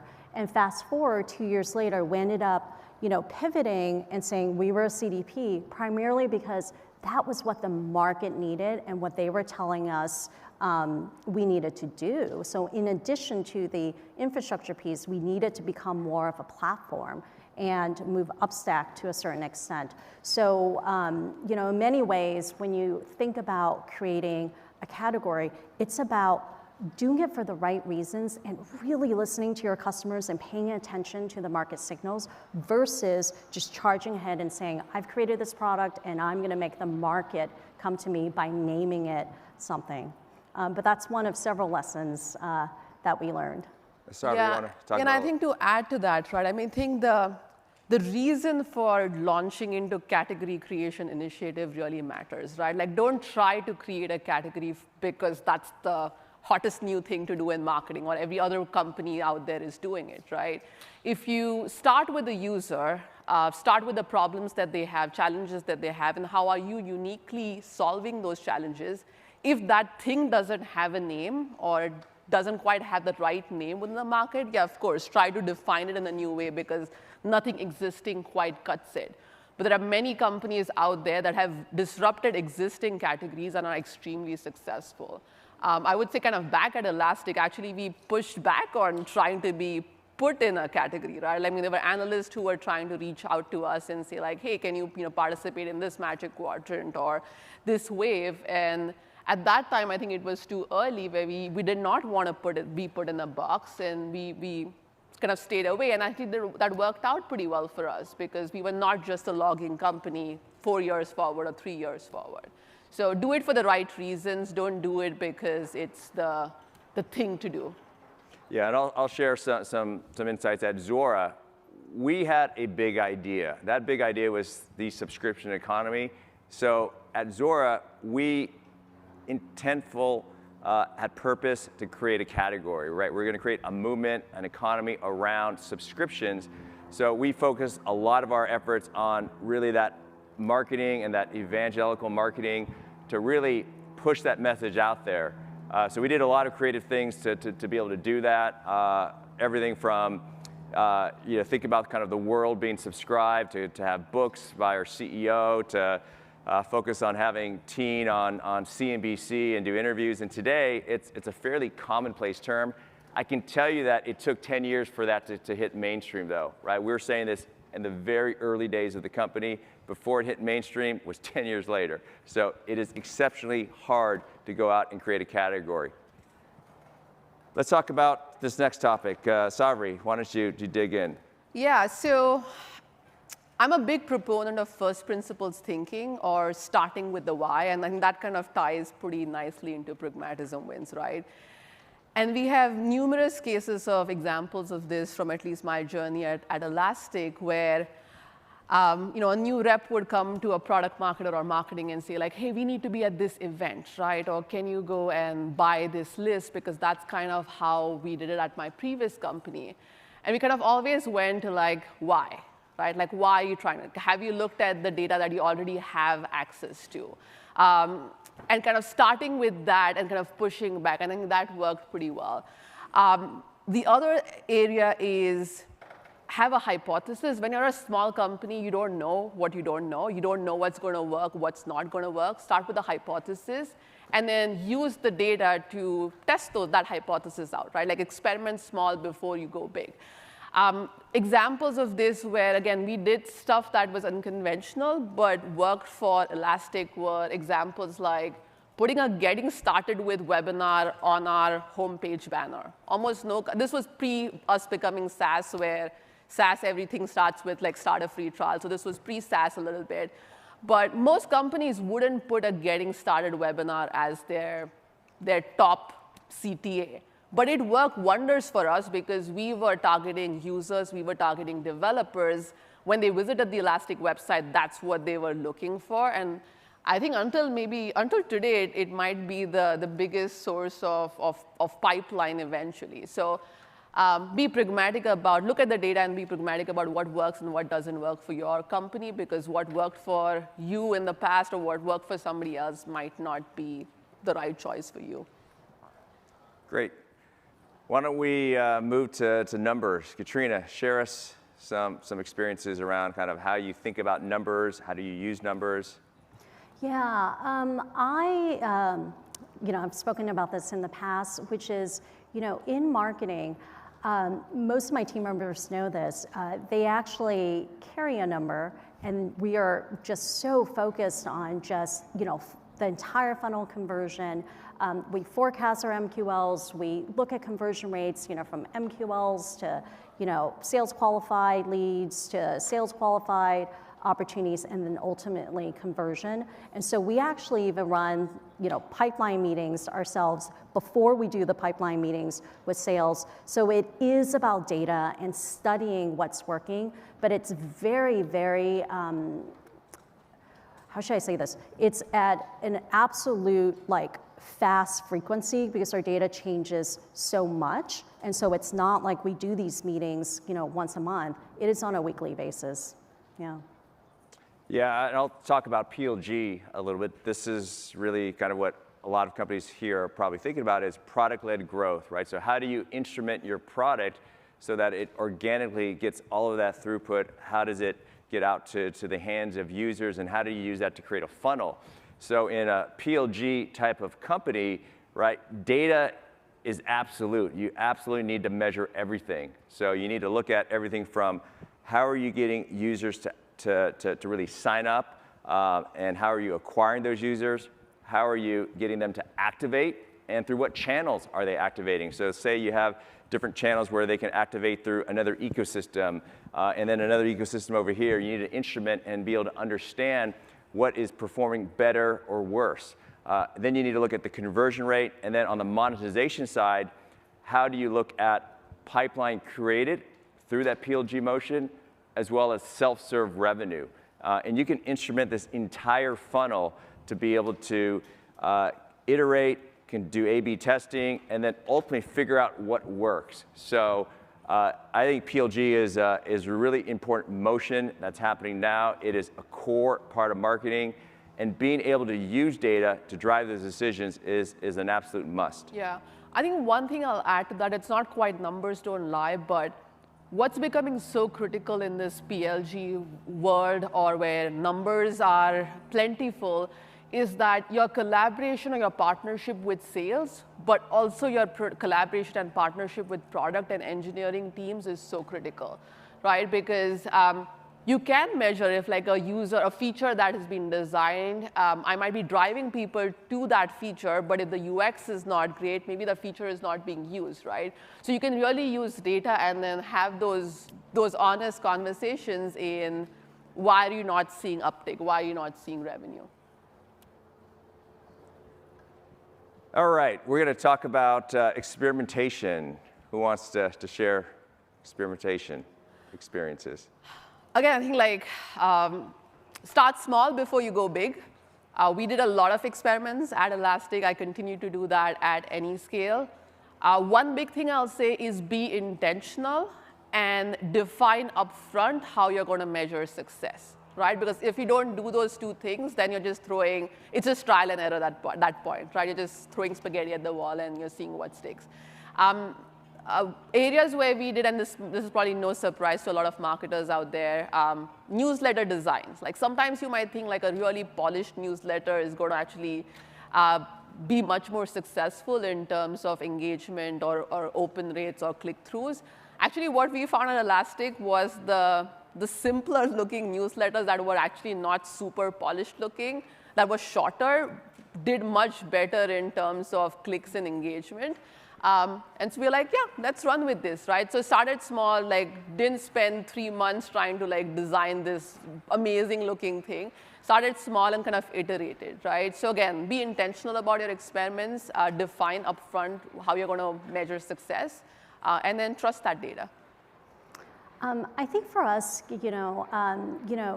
when a business is a little bit larger, and you are the head of marketing, you're probably walking into a well-oiled or decently well-oiled machine. And so what you may find is that because things are working, there's less appetite to do spend for innovation. And what I tell my team is, hey, let's make sure whether it's 10% or 20%, I want you to take that budget and innovate. And we actually put, OKRs around innovation. So that way you don't run the risk of just channel fatigue. Because I've seen that, right? Where pipeline just kind of stalls out because you're doing everything and all of a sudden something changes and it no longer works. So that's kind of an important piece as a leader to really encourage your teams to innovate and give them the space to do so. Like they will not be penalized if they, do a little bit of spend for innovation. I mean, earlier today, Alex from Datadog was talking about pilots, right? This is all about pilots, experimentation, right? And you need to be able to train your people, mentor your people, as well as coach your executive team that you're going to start off small, and if things go really, really well, you're going to double down, right? If things don't go well, you're going to kill it. And you need to have that constant motion happening, ongoing and ongoing. A marketing team at scale, you're going to have hundreds of campaigns running in the background at all times. And you're going to have new campaigns, and you want to encourage the idea generation. You want to encourage people to come out with some sort of creative concept that they want to experiment. So you want to build that into the DNA of your team, because that's going to ultimately help you really test the market and really figure out what works and what doesn't work? I would add kind of one thing, invest in your measurement infrastructure, your measurement process early on, because when you're at hundreds or thousands of campaigns running at one time, being able to see what's working and what's not, that's a pretty hairy data problem or systems problem. So kind of think about that earlier on versus realizing that spreadsheets don't cut it when it's a little too late. Why don't you talk about community? Elastic started off as an open source project and evolved into a highly successful commercial business. Yeah, so at Elastic, we had a saying that, internally, we had a saying that community was everybody's business. It's just that a few of the employees did it as a full-time role, right? So we had a community team, a developer relations, or a developer advocacy team. I think of this as kind of being, again, focused on the user and making them really successful. My personal kind of anecdote is when Yosh reached out to me to recruit me to Elastic, I'd never heard of this Elasticsearch thing. And the first thing you obviously do, you start searching and like, what is this Elasticsearch thing? And what I was blown away by was users just, like these were open source users, they were blogging about their elk stack use cases, right? Or they were tweeting about it. And seeing kind of this almost viral adoption of the project, open source project, was one of the big reasons that brought me to Elastic. So if you focus on the user, you focus on removing the friction, and this is a big part of PLG, right? Like you're focused on the user, you're removing the friction from the user kind of getting to that value. If you focus on those two things, the community, if it takes off and the product has value, the community is going to take off, and that's going to kind of, the PLG thing is the flywheel, right? That's going to fuel the flywheel. And so I'm a big proponent of like helping the community be successful, because that's going to kind of fuel more users, which will eventually turn into paying customers. So it's a huge multiplier, in my opinion. Anything to add? Yeah, definitely agree. Definitely agree. I mean, both Twilio and Segment are, heavily driven by community. There's a huge investment with developer marketing, but it's not going to be in-your-face marketing. What I talk about is the value exchange. What value are we truly providing to our community in exchange for time, right? And for them to play and experiment with our respective technologies. And one of the most common questions that I get around community is, where does the community and DevRel team sit, right? A lot of times these teams start in product, they start in engineering because those were the first users. The first hires of the company were members of the community. Ultimately, when you get to scale, I find it more common for this function to sit within marketing, because then you have the aspects of budget, of how do you have repeatable programs, how do you go at scale across different geos. So at Elastic, the community team did start in engineering, it did sit in product, and then eventually moved over to marketing. And it didn't mean that the community DevRel folks who were engineers felt like they were part of marketing. They were ever part of the community, because the community is everything. And it was an integral part to our strategy. It was part of our KPIs. It had executive alignment. And we were able to invest more in tripling that team, tripling that budget, being out there to prioritize what are the areas that we need to go build more community and more outreach in. So this is oftentimes a common question that if you are a founder or if you're a creator of an open source project, you're probably going to get, and at some point you're going to need to answer, where does that sit over time when the company gets to scale? Irrespective of where it sits, though, their mandate needs to be about community success and community growth, right? So just because they're in marketing, don't put a pipeline attribution number to their programs, because that's counter to how a lot of the typical developer relations, developer advocate folks work. So you're going to lose good talent if you say like, hey, the way I'm going to measure you is based on pipeline, because that's not the goal of community teams. +1. Yeah. All right, agencies.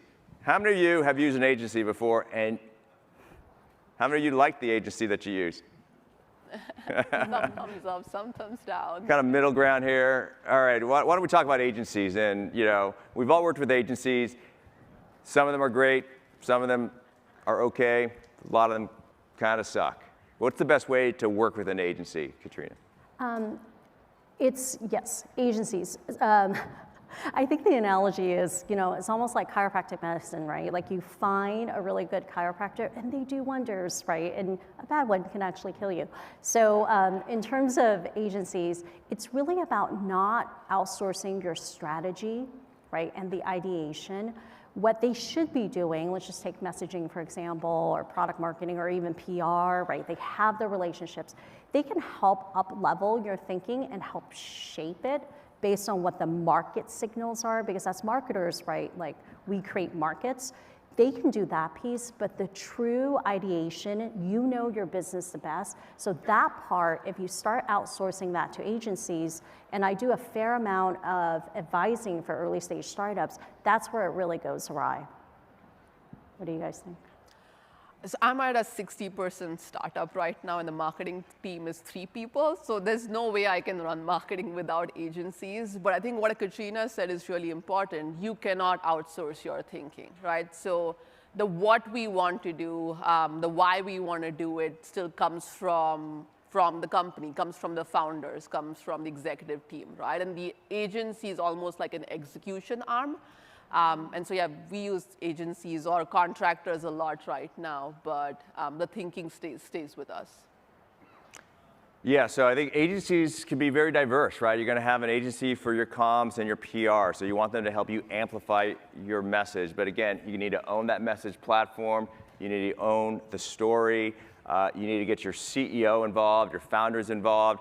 Even if you're an early stage company working with board members and advisors, right? They're going to be great advocates, and they're also going to have a lot of insights around why did they invest in your company? Why did they believe that you're going to do something that's disruptive? So leverage everybody in your ecosystem in order to craft that right story. And again, test and ideate with that message in the early days. There's other agencies that you're going to outsource for events, right? And events at scale. Again, that experience around the events, I think it needs to be core, right? How do you want to appear? How do you want your presence to be at that event? Should be core when you get to scale. And then digital marketing, there's a whole bunch of other agencies that can help you out with digital marketing and SEO. But within SEO, you could outsource that to another agency. But internally, you need to own that content strategy, right? You need to own the content strategy. You need to know what are the keywords that you need to rank high in order to drive organic traffic to your website. So again, the tip here is to make sure that as you think about agencies that you want to leverage, whether they're independent or full-scale agencies, really consider what you need to own and what you do outsource. As is to be. So there's so many different frameworks out there for really trying to kind of build messaging and positioning and sales enablement. There's textbooks out there. There's Harvard Business School books and classes. Katrina, why don't you talk about kind of the as is to be and the simplicity of it? Yes, this was something that Zuora, that I believe Sean Price, our president, who ran sales at the time, kind of taught us. And so, as a marketer, there was all this pressure to tell, right, like a huge story, create a category, create a moment. But what really ended up resonating above and beyond that is simply painting for your customers what the current state is, and then positioning, right, what the to-be is. And it was something that just ripped through our sales, and everyone loved it because it was so simple to understand, both for the field as well as for our customers. And so to this day, at Twilio Segment, we use something called command of the message, but the main premise is you paint the as-is picture, right, a world, a circumstance, the problem you're looking to solve, for your customers, and then you compare it to a to-be. Sounds really simple, but I think sometimes as product marketers, we make it a little bit more complicated than necessary. Anything you'd like to add? No, I completely agree, right? I mean, without showing somebody the vision of what your product, what your service, what your solution, like what does that future look like, it's hard to close the sale. Yeah, and try to get it on one page, right? Try to just get it on one page, crystallize it on one page, make it easy, digestible, and battle test it, right? Sit down with the customer, sit down with the user, sit down with the sales rep. If I'm a marketer, I'm going to get on calls with the sales team, and I want to hear them go through how they position the company. When we were in the early stages at Zuora, right, one of the things that we all had to do was sell, right? We had to go close customers, and that was by far the best experience because you hear the objections, you hear why they don't want to move yet, you hear why they like some other software that they're already using, even though that the promise of this is better. So really getting all that feedback and then channeling it back into this framework is really, really useful. So critical to be, for marketers out there, so critical to be in front of customers, right? Like, don't create the message or the deck and throw it over to your salespeople or your sales engineers. Like, you need to feel the discomfort of a message not landing to like actually really come back and say, okay, I'm going to tweak the message, right? So be in front of customers as much, or users, prospects, as much as you can be. So true. Okay, pipeline. Now this is a meaty topic, and there's so many tools out there that help you measure and attribute pipeline. You look at all this data that we have today. I think this is a really important topic for marketers to really put a grasp around, because it's not just about pipeline. Things that we do have impact across the entire really kind of funnel above and beyond pipeline. So Katrina, do you want to share some examples of what you're doing around Think about pipeline? it as the full, complete customer lifecycle. And so, I am looking at, opportunities that are sourced by sales, and I follow, right, to see a year later, how is this customer doing? How is the NPS score, right? Are they happy? Are we unlocking additional use cases? Because it's about that full pipe. Because, many companies that I've been a part of, we do a great job bringing in the pipeline, closing the deal, but guess what? A year later, right, you have a churn issue.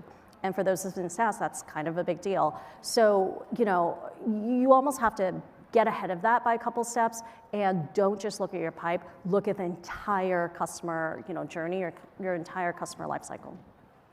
Yeah, the thing to add again, elastic experience. We were very much a bottom-up model, but a bottom-up where there was a huge open source component to it, right? So oftentimes we would see mission-critical apps being run on the free open source version, which will eventually convert to paying customers, right? So, but if we only focused on pipe, like, we would have not grown that open source community. So there was like a pre-pipe adoption component that we really focused on, and that eventually converted into a pipe, right? So when we did deal reviews of some of the bigger deals, you would sometimes see like 2 or 3 years ago, there was an open source use case, and there were 2 open source use cases, and 3 open source use cases, and then they grew, right? And eventually they converted into being customers. So sometimes it's not just about the pipe. Yeah, I'll talk about SEO. I think SEO is really important, especially if you're an early stage company, is you need to look at what is that organic traffic and what is that traffic you want to capture, and how can you build content in order to capture that. So everything looking at your keyword rankings all the way to your top performing blogs.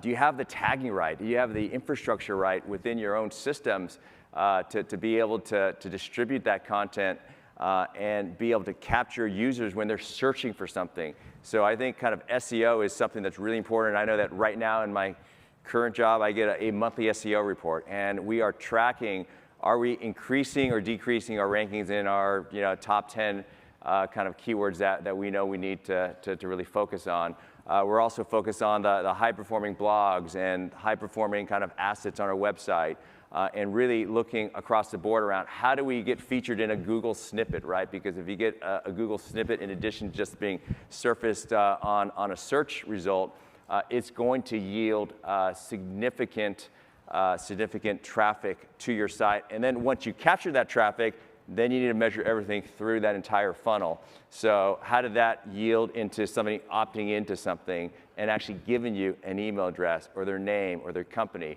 How did that yield into somebody starting up a free trial or just a PLG kind of freemium usage of your product? So again, measure everything. And I think it's also important to educate. You need to educate your entire executive team, your board around that this is not just about a pipeline number, right? Of course, we're doing everything in service to help the company grow revenue, for the sales teams to make their numbers, to ensure that there's an adequate coverage ratio. But it's not just about that. If you think about a campaign today, you probably find that a user who then converts to a customer over that 1 year span, 18-month span, 24-month span, may have participated in 20 to 30 to 50 different campaigns over that lifespan. So be able to attribute all of that information and all that data so that then you can figure out what are the levers that you need to double down on. What are the things that can really help you grow the business? One other aspect that I think you touched upon that I think is important that I heard outside when we were walking by one of the presentations is really net retention, right? Net retention or NER, expansion. Absolutely critical, important metric. As a marketer, we need to be very in tune with that metric because we need to make sure that we're not only just growing the new base, but also that we're helping the company expand, because this is a number that investors look at, that Wall Street looks at. So not just churn, but what is your net expansion rate, and how are you able to onboard your customers and then expand those customers and ultimately renew them. So again, measure everything is something that we think is really, really important. Let's go to our last one, and this is about recipes. We all like food, so what's your favorite recipe? My favorite recipe? Oh my gosh. Actually, my husband has perfected how to bake crepes at home. That's a pretty good one. What's your favorite recipe? Oh, I have too many.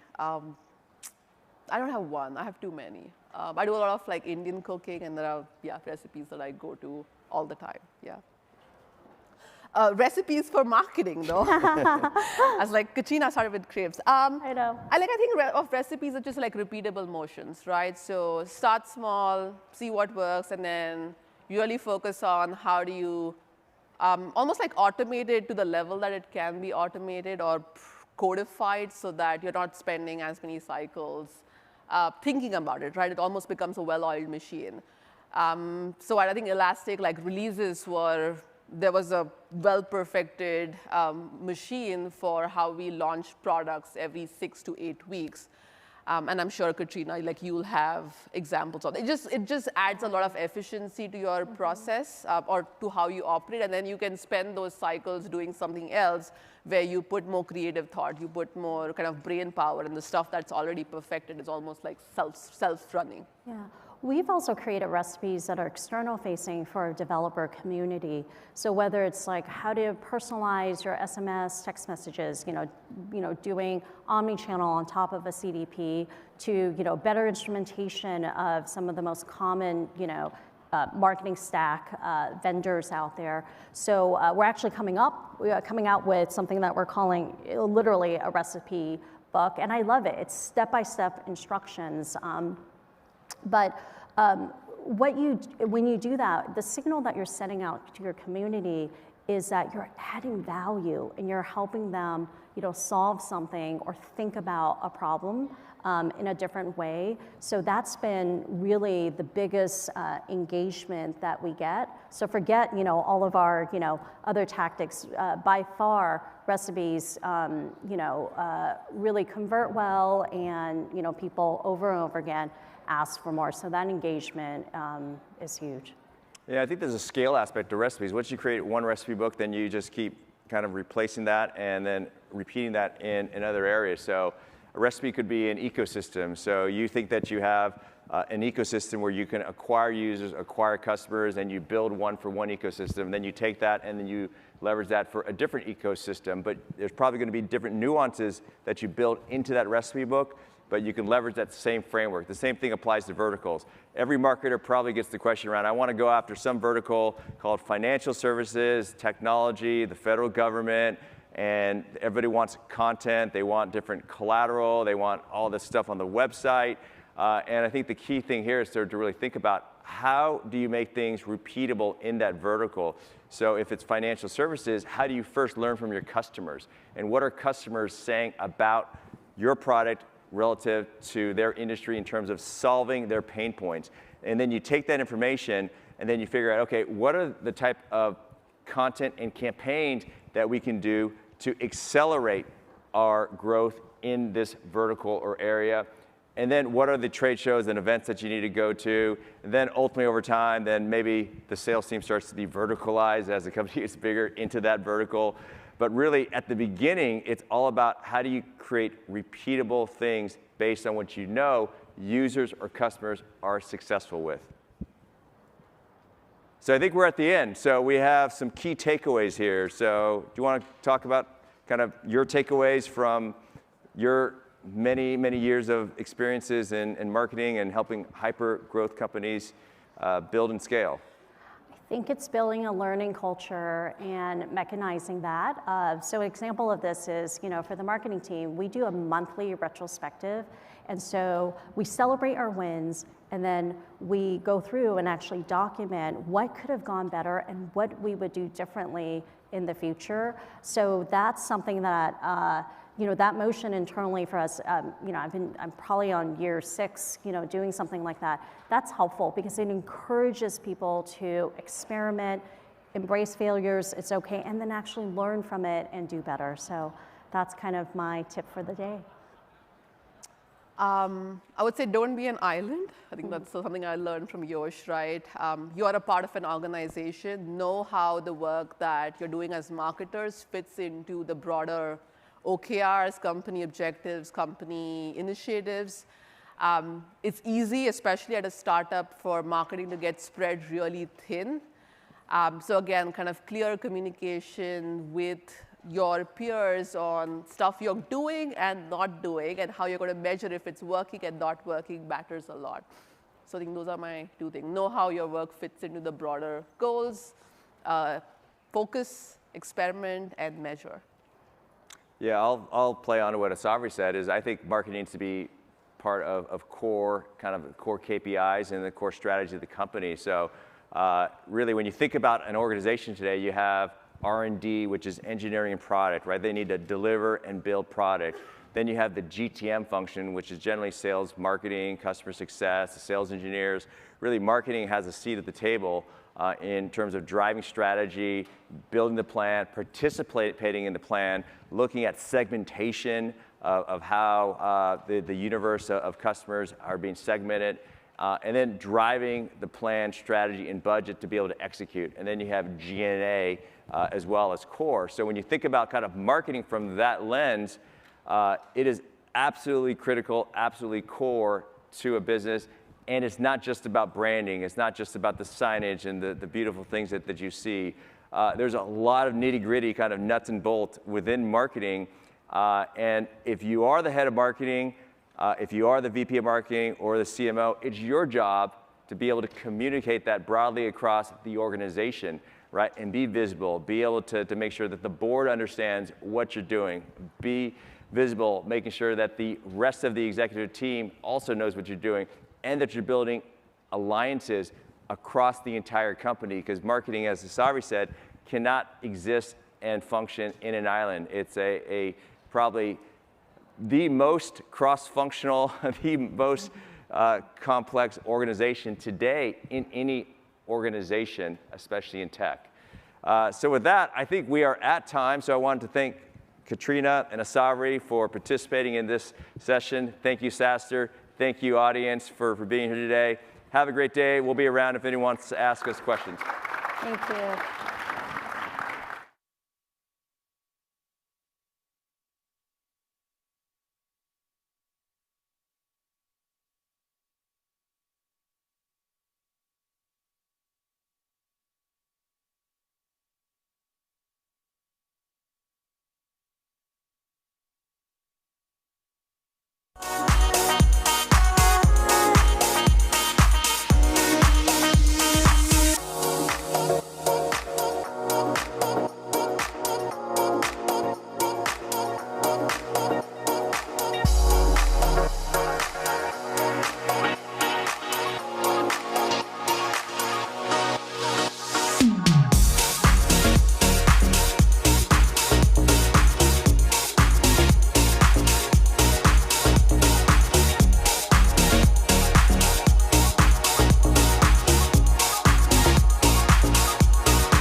SaaStr branded cup. So thank you all. Thanks to SaaStr for having me here today. Appreciate the opportunity to speak with you. The context for this is how I got this gray hair. I have come in after 3 different founding teams, sort of Series B timeframe. And the context for this conversation is, what did I find? And what did we have to do to get the companies? All 3 of them have gone public and have become multi-$100 million businesses, multi-billion dollars in value. And so that's what this conversation is about today. The company I'm at now, DigitalOcean, we took public earlier this year, several $100 million in revenue. And prior to that, I was at SendGrid, which we took public and then sold it to Twilio. The lessons learned here sort of come into 4 buckets. They're around process, they're around prioritization and clarity, they're around capital is permanent, and it's really about the team. And these are sort of the same patterns that I've seen. And I wondered, I started over 20 years ago. I was an investment banker covering tech companies. And it was a familiar theme where the VCs would love the company, and then all of a sudden they wouldn't love a company. And they would ask us, these $50 to $100 million revenue businesses, to sell them. And I was always like, wow, why? It seems like a good company. It's growing 25%, and the product's working. Why did the VCs throw their hands up? And then I joined this company, Digital Globe, which happened to be $50 million, sort of Series B stage. And this is what I found and why the VCs throw their hands up, and the difference between them sort of giving up and putting more money in and getting to the potential of the company is sort of centered around these key themes. Again, prioritization and process, cap structure matters, and the team. So first, when I've come in to these businesses and the gray hair comes in to a founder's startup, and there's a lot of chaos. And everybody's proud of the chaos because it's all about the chaos that's allowing you to have an exhilarating time and raise capital, et cetera. And then there is a point in time when you get to 100, 150 people where you actually need more process. You can't, the weight of the organization will start to bog down. So it's actually your friend. It's not a foe. And when you think about adding process, both in terms of the vertical markets, marketing, product engineering, and then how they work cross-functionally, if you don't formalize the process, and I know in the early stages of a business, there's this creative energy where there is no process and everybody's very excited about that. And that starts to break down as you get bigger. And the practical reality is, if the process at some point does not exceed the rate of change in the business, the burn rate's going to go up, the growth rate for revenue is going to go down. It's just an axiom. It will happen.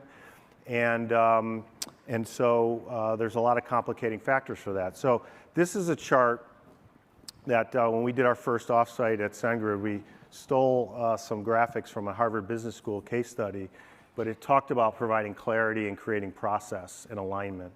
And what I've found in the businesses that I've come in is everybody, these arrows are meant to be the people in the company.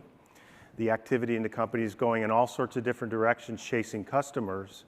And the problem with that is that works when it's 5 people around the ping pong table and the computer terminal writing code. And when you get to 50 people, 100 people, this starts to break down because you can't all keep on the same page. And you can't possibly all be aligned in terms of what you're doing, be aligned cross-functionally. Turns out a lot of you are dependent upon each other, and as more and more people you get without process, it makes it very difficult to actually grow and scale the company. It's math. I haven't written the theories on it, but it's very, very consistent in terms of the patterns. And I think it's really important that everybody appreciate it, is at some point you got to get the arrows going in the same direction, and you need fewer arrows. Arrows being initiatives, activities, et cetera. You have to start to narrow down what you do and focus it and focus people in the same direction.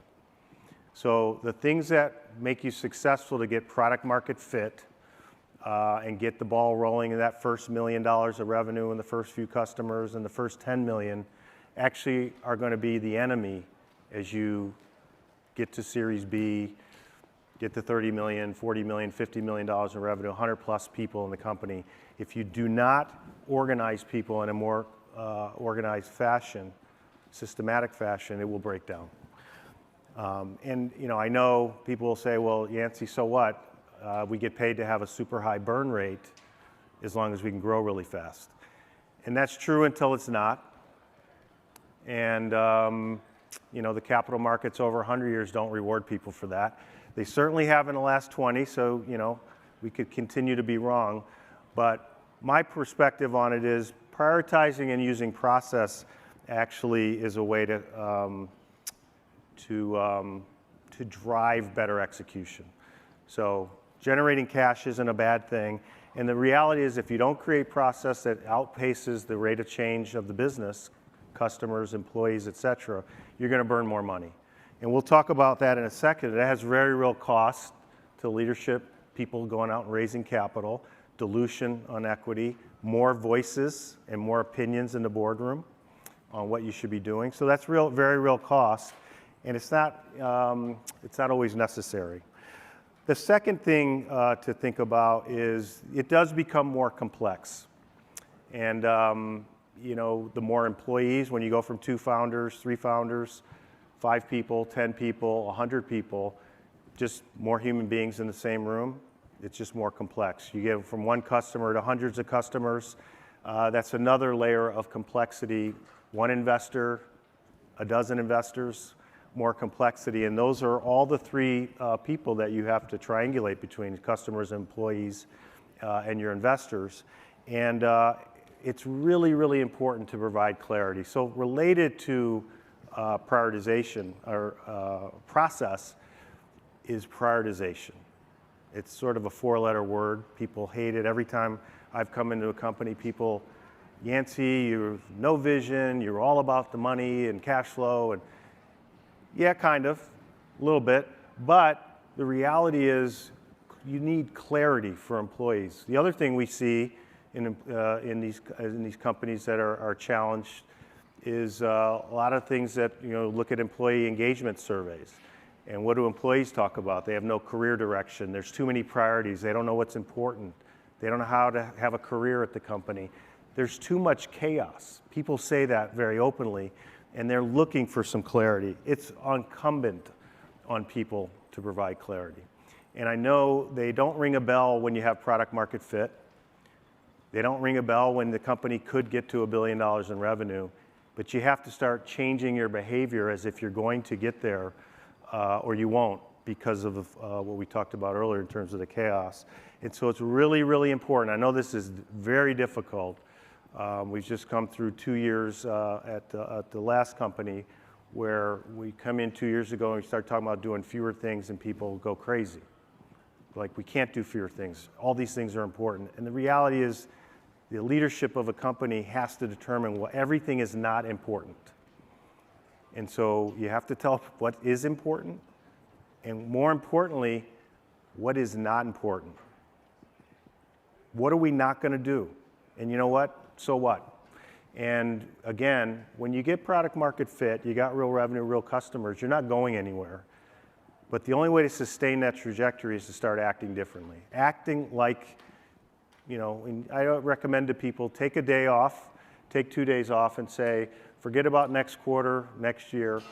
If we're successful on the trajectory we want to be on in 18 months or 2 years, what will this look like?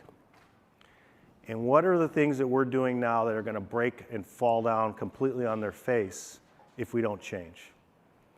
And what I will guarantee you is that will help clarify what is important now. If you only focus on this quarter, next quarter, my annual plan, getting through the next 12 months, you will never optimize a business that should be around for you didn't found a business to be around for next quarter. And if you really have a vision for what this looks like in 5, 10 years, you have to start acting like that. at a point when you have product market fit. So it's really important to focus on narrow things. The other thing I would say is when you have that first product and it's taking off, customer feedback's good, there's always this temptation to go build product 6, 7, 8, 9, 10. And what's very fascinating about software companies, and you could look at the largest software companies on the planet that are headquartered right down the street from here, how much of their revenue comes from product A? And how much money and chaos that they still have decades later focusing on all these other products that produce less than 5% of revenue. It's fascinating, but that's the real pattern. It's very unusual to build product 2, 3. There are some incredible companies who have done that. But the reality is you look at that initial product and how do you make it better? How do you scale it? How do you diversify channels? All the different things and optimize that. And then be very thoughtful about adding new things that you're selling into the market. Just because you were a genius about this initial idea doesn't mean product 2, 3, 4, 5 are going to have the same traction. In the minute you start introducing multiple products, multiple channels, the complexity goes through the roof. So you better have a ton of conviction. You have a ton of feedback from customers saying that's the right thing to do because it really changes the organization to say, I have built a whole energy and ecosystem and workflow of the company around X, and then I'm going to go add Y. It's very difficult. It sounds easy to do. It's very difficult to do. So be very thoughtful about that. The third thing is around capital. And we're in Silicon Valley here. People are throwing money at every startup. I get it. So it seems like capital's free. And it probably is, right? It's really cheap. The reality is, the dollars you're raising are permanent dollars. And all of these things around efficiency and prioritization on the math side of it are correlated to burn rate when you're losing money. And so if you're going to go out and raise money, the sooner you get efficient, the less money you're going to raise. The fewer voices you're going to have in the board, fewer investors who are going to have points of view on what you should do, the more control you're going to have on your vision and executing the vision. And so waiting longer to do this, to Series C, to Series D, you can do that, right? There's ample evidence, the data is undeniable that there's a lot of money out in the capital markets today for great technology companies. The problem is the longer you go into the capital structure, raising money before you make money, a weird thing happens in terms of your investors. You get to this point where your VCs are on the other side of the time horizon from you, right? So you're building a company for the very long term, and they have 10-year money. They probably started 5 years into their fund. So they're heading for the exits in 5 years. And so if you're delayed in terms of growth rates, et cetera, and having the opportunity to create this liquidity event, you have more people in the boardroom who are at odds with each other. Later money cares more about the next 5 years than the people who were there 8 years ago. They could care less about the next 5 years. And that's a very real tension on the founding team, on the executive team. And so, if you can push out raising capital, and again, you want to make sure you're overcapitalized early so you can hit your milestones and get product market fit. But once you have that, by prioritizing and creating process, you're going to be more efficient with every incremental dollar. That's just going to accrue to the benefit of every current employee, current investor, and it's going to simplify how you execute in the future. And you have to remember, you're on very different time frames as you get into year 1, year 2, year 3. This most recent company that I've been a part of, we went public very early because of this issue. So it's really important for people to think about this. The last point I would make is, especially the longer you get in, the VCs put a lot of money in, they always want to be on the board, and they have every right to be.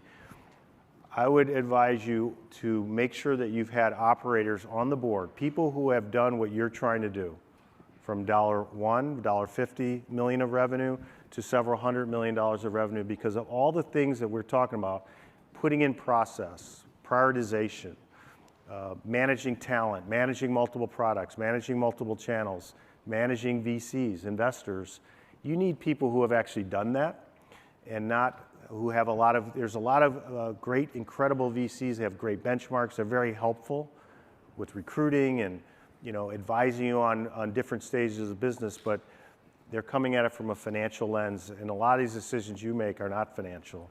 They're about people, they're about customers, and they're hard. They're not easy. And having somebody on your board, a coach, a mentor, somebody who's helping you formally to think through those issues from a lens of, I've done this, and I know what it takes to get from 50 to 100 to 150, 200 million in revenue. It's very different than somebody who's just been on 19 boards and seen 18 IPOs. Very fundamentally different because of the day-to-day job that's involved in that. The last piece I talk about is probably the most sensitive.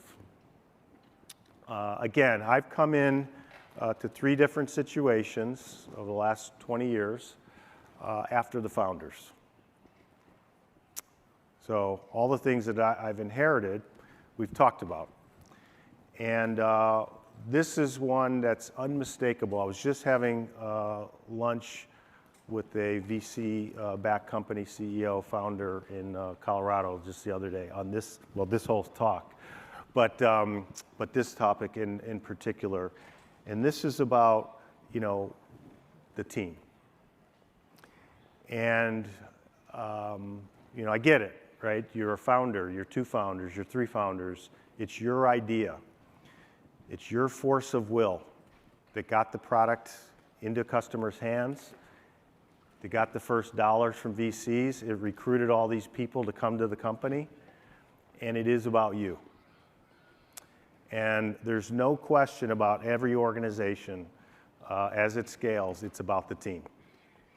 It's about the people you recruit, the leaders you put in place, and that's a very weird line to cross.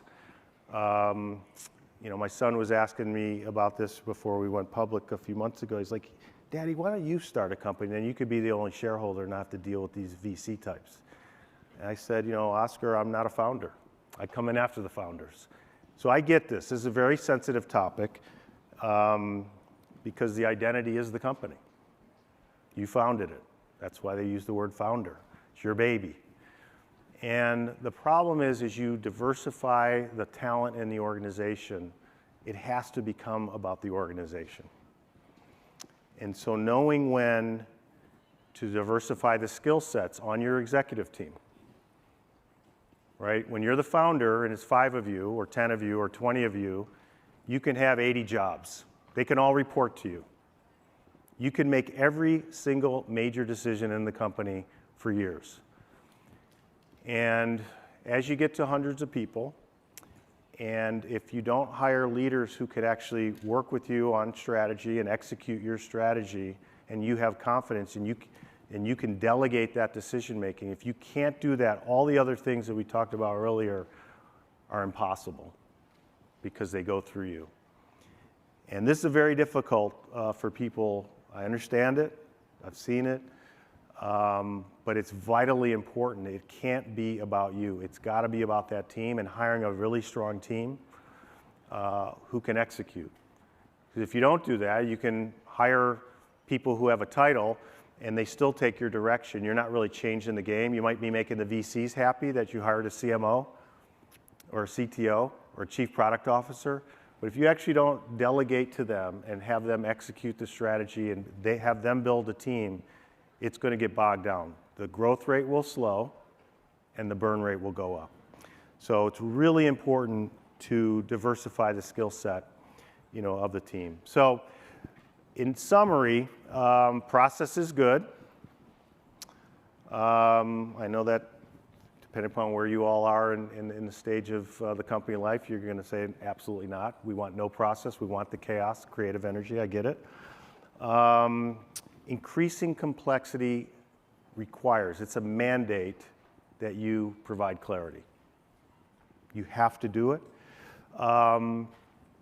focusing on the long term from a business perspective is really important, but it also, from any number of reasons, not the least of which is be efficient with capital.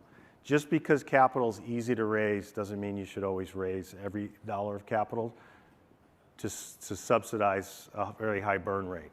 You can control the burn rate at some point. And again, this isn't day one. This is certainly when you're in the 10, 20, $30 million of revenue. You have to start thinking about what's this going to look like when it's $100 or $150 million in revenue. And I guarantee you'll think differently about what's important now if you think out 2-3 years. Because the things that are going to break down, whether it's on the talent side, the product side, the tech stack, the go-to-market, whatever it is, have to be addressed now. And the urgent things that you think are urgent now are going to be a little less urgent in the context of some of the broader things that are coming up in the next year. And it doesn't take long for a year and a half, 2 years when you're growing so quickly. So really be thoughtful about capital, and you raise capital when you need it, and when you want it and when it's available. So there's that aspect of it too. When the cookie jar comes around and there's dollars in it, you put your hand in it. But at the same time, you don't want cheap capital to subsidize a burn rate that you can control. Really important. And then the last is you have to diversify the leadership team, and you have to know when to diversify the leadership team. Nobody's going to tell you when. I was talking with someone the other day, and I said, put a list together of what needs to be done with your exec team, and go through each item on the list and assign that, whatever it is, to somebody on the team. And if you can't get through that task list, initiative list, whatever it is, with your name not being on it, you're not diversified enough, right? You're doing things. Your job as a CEO isn't to do anything other than have the right strategy and the right team and enough money in the bank to execute the strategy. That's your job. Worry about brand and worry about culture. And it's not to do a lot of the things that you might have had to do day one, or day 365, or year 2, year 3, et cetera. That has to start changing. And if you don't have the team that can execute the initiatives, and you have to do it, then and you're $30, $40, $50 million revenue business, chances are that there's not enough process, there's not enough prioritization and clarity, and you're going to be challenged to build and scale the business.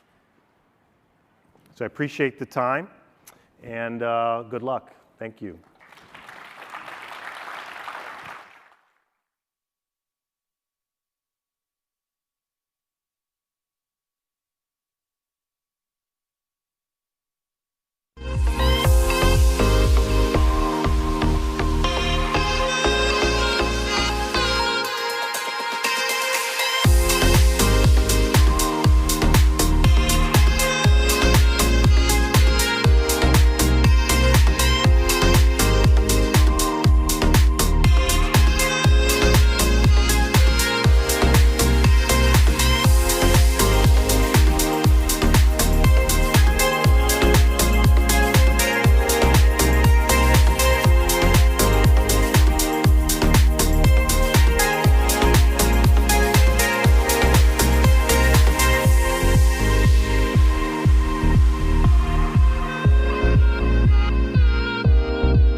Please welcome CRO at Bill.com, Tom Clayton.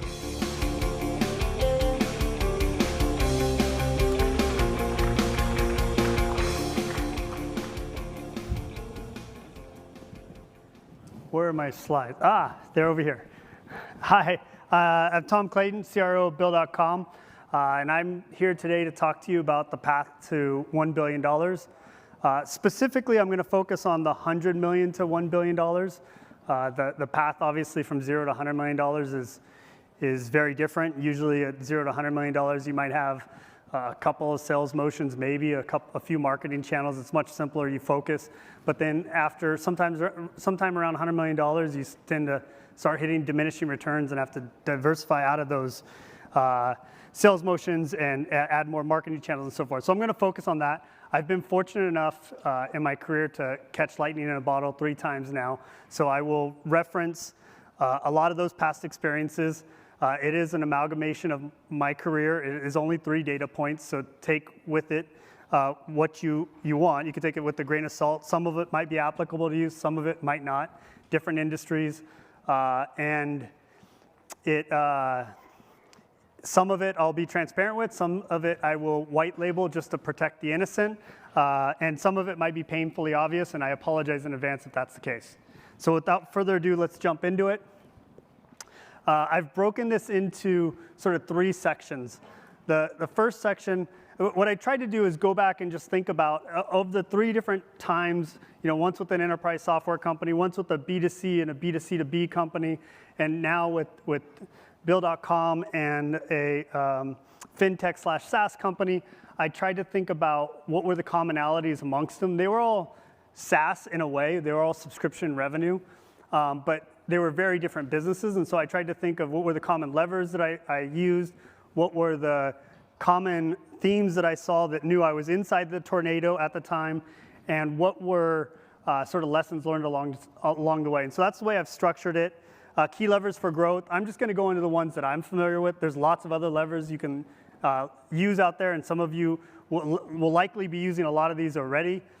Then the clear signs of success. Some of these are, I admit, painfully obvious, but I just wanted to state the obvious and talk a little bit about what I've seen along these different times where I've seen that sort of hyper-growth cycle.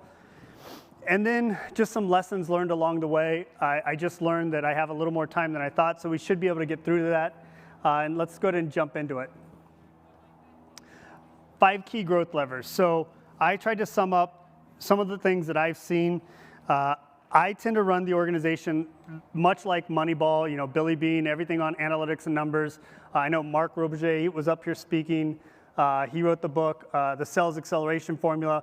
Big believer in it. His philosophy and mine are very tightly aligned. His is focusing more on that 0 to 100 million, mine more on the 100 to a billion, but the same principles apply and run everything by the numbers. So when you come in, say you're at $100 million in revenue, 50 million, 150 million, whatever it is, just you're at some sort of scale, right? You got product market fit, customers are buying. If you're focused on enterprise, I'm going to talk mostly to B2B.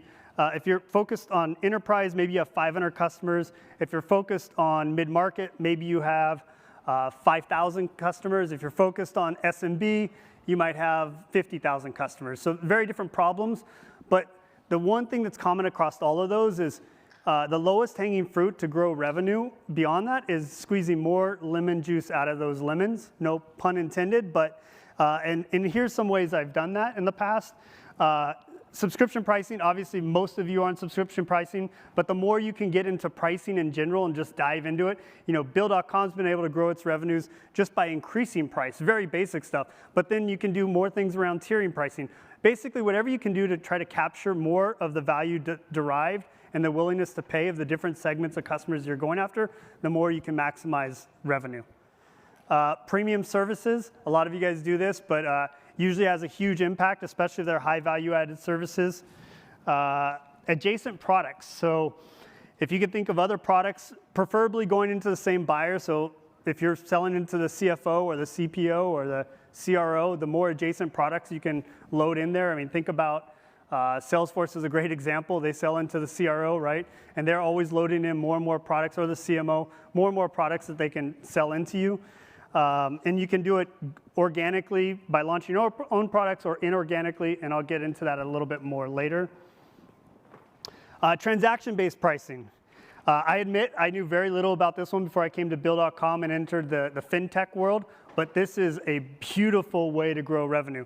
If you looked at our last quarter, we have now surpassed our revenue. Subscription pricing revenue has now been surpassed by transaction-based pricing revenue. We just acquired a company called Divvy. They're here if you haven't seen them. Phenomenal company, phenomenal business model, and it's 100% free product to the customer, and they make money off the transaction. So the different types of transactions, depending on what you're using to pay. So if you're using credit card, which has a much higher take rate, which is what the Divvy team leverages, there's, call it 200 to 300 basis points, depending on your credit card deal. There to capture, you subtract out costs like rewards and fraud and so forth, and you usually have a really good chunk of change at the bottom line in terms of revenue from that model, so much more that I guarantee that Divvy or other companies like them make more money in that revenue model than they would if they tried to just charge a flat subscription fee. And so it's sort of a win-win for them and the customer. And then monetizing all sides of the network. So example here, my last company, House, it's a large online platform for home remodeling. We had a triple-sided network, so we had homeowners and clients on one end. We had the professionals, SMBs, the architects, interior designers, GCs on one end. And then on the other end, we had the brands and the manufacturers of goods. And we figure out ways to monetize them all. For the consumers, it was e-commerce and selling them maybe sometimes online design services and other things. On the pro side, we offered them a bunch of SaaS services, very lucrative, very predictable revenue models that were specific to that vertical. And for the brands and the manufacturers, we offered ad services and other premium services associated with the marketplace. So just think about how you can monetize all the different sides of the network if you have a multifaceted network. And then lastly, I'll get more into this specific to what we do at Bill.com, but white labeling the product, sometimes it's a snafu, but once you get past $100 million, it's definitely an area where you can really scale revenue really fast if you do it with the right players. And I don't mean doing it to everybody, being more targeted. Don't spray and pray, be more of a sniper and focus in on the big guys that'll really move the needle for you. So second one, and usually when you start the company, you start with a horizontal play or a vertical play. Bill.com was a horizontal play from the beginning, going after a very wide swath of companies, whereas House was very much a vertical play in the housing industry. At Bill.com, I think getting to a $100 million, $200 million with the horizontal play is very doable. But when you step back and you look at our customer base, we're very strong in the tech vertical with companies like you, very strong in nonprofit, very strong in healthcare. And we started to think if we want, as we cross the chasm and we want to go deeper in these areas and get past early adopters into pragmatists and late adopters, we really have to have a go-to-market skin that's more vertical, whether that's marketing, messaging for that vertical, whether it's marketing into the channels where those, who goes to an SMB magazine? No, they go to the vertical that they're in or the industry they're in. They go to conferences in a vertical that they're in. So thinking about a go-to-market skin that's verticalized from a messaging standpoint, from customer references, even segmenting customer sales teams so that they're calling on specific verticals, just makes you much more effective. You're not even changing the product. Down the road, you could change the product and decide to go more vertical, but in the beginning, it could just be a facade. And that will really resonate well with customers. I'm also a big fan of efficient channels. I don't pay much attention to them on the road from $0 to $100 million. That's where you really control your own destiny. You have a direct sales force. If you don't have a direct sales force, then you're really dependent on someone else for your success. If you want to control your own destiny, you either have a great self-serve platform or you have your own sales force. Past $100 million, people will start listening to you. You've got real product fit and demand, and then there's efficient channels out there. There's lots of them. I'll just list the ones that I've leveraged. So you can look at other like companies in similar space, other SaaS companies, and bundle the products together to go to market together. Obviously, once again, a no-brainer, and lots of you guys are probably trying that. It works if you're like-sized companies and you have a very complementary offering that's selling into the same buyer persona. Clear value-added upsell for large platforms. I'll give you an example in the Bill.com context. We are AP and AR automation. Totally unsexy space, but it happens to be growing extremely fast, and I'll talk a little bit more later about that. But we are a bolt-on to the QuickBooks, the NetSuites, the Intax, all the accounting software in the back office, and it's a great upsell for them. They share in the unit economics. We obviously get great distribution from it, and so it's a great channel partner where we can be a part of their platform. They make money, we make money. And then other massive service providers that could white label your product for us and in our industry. The example of this would be the large financial services companies, the Wells Fargos, B of A's, Chase, you name it. They want to offer this to their SMB client base. They want it to be under their brand.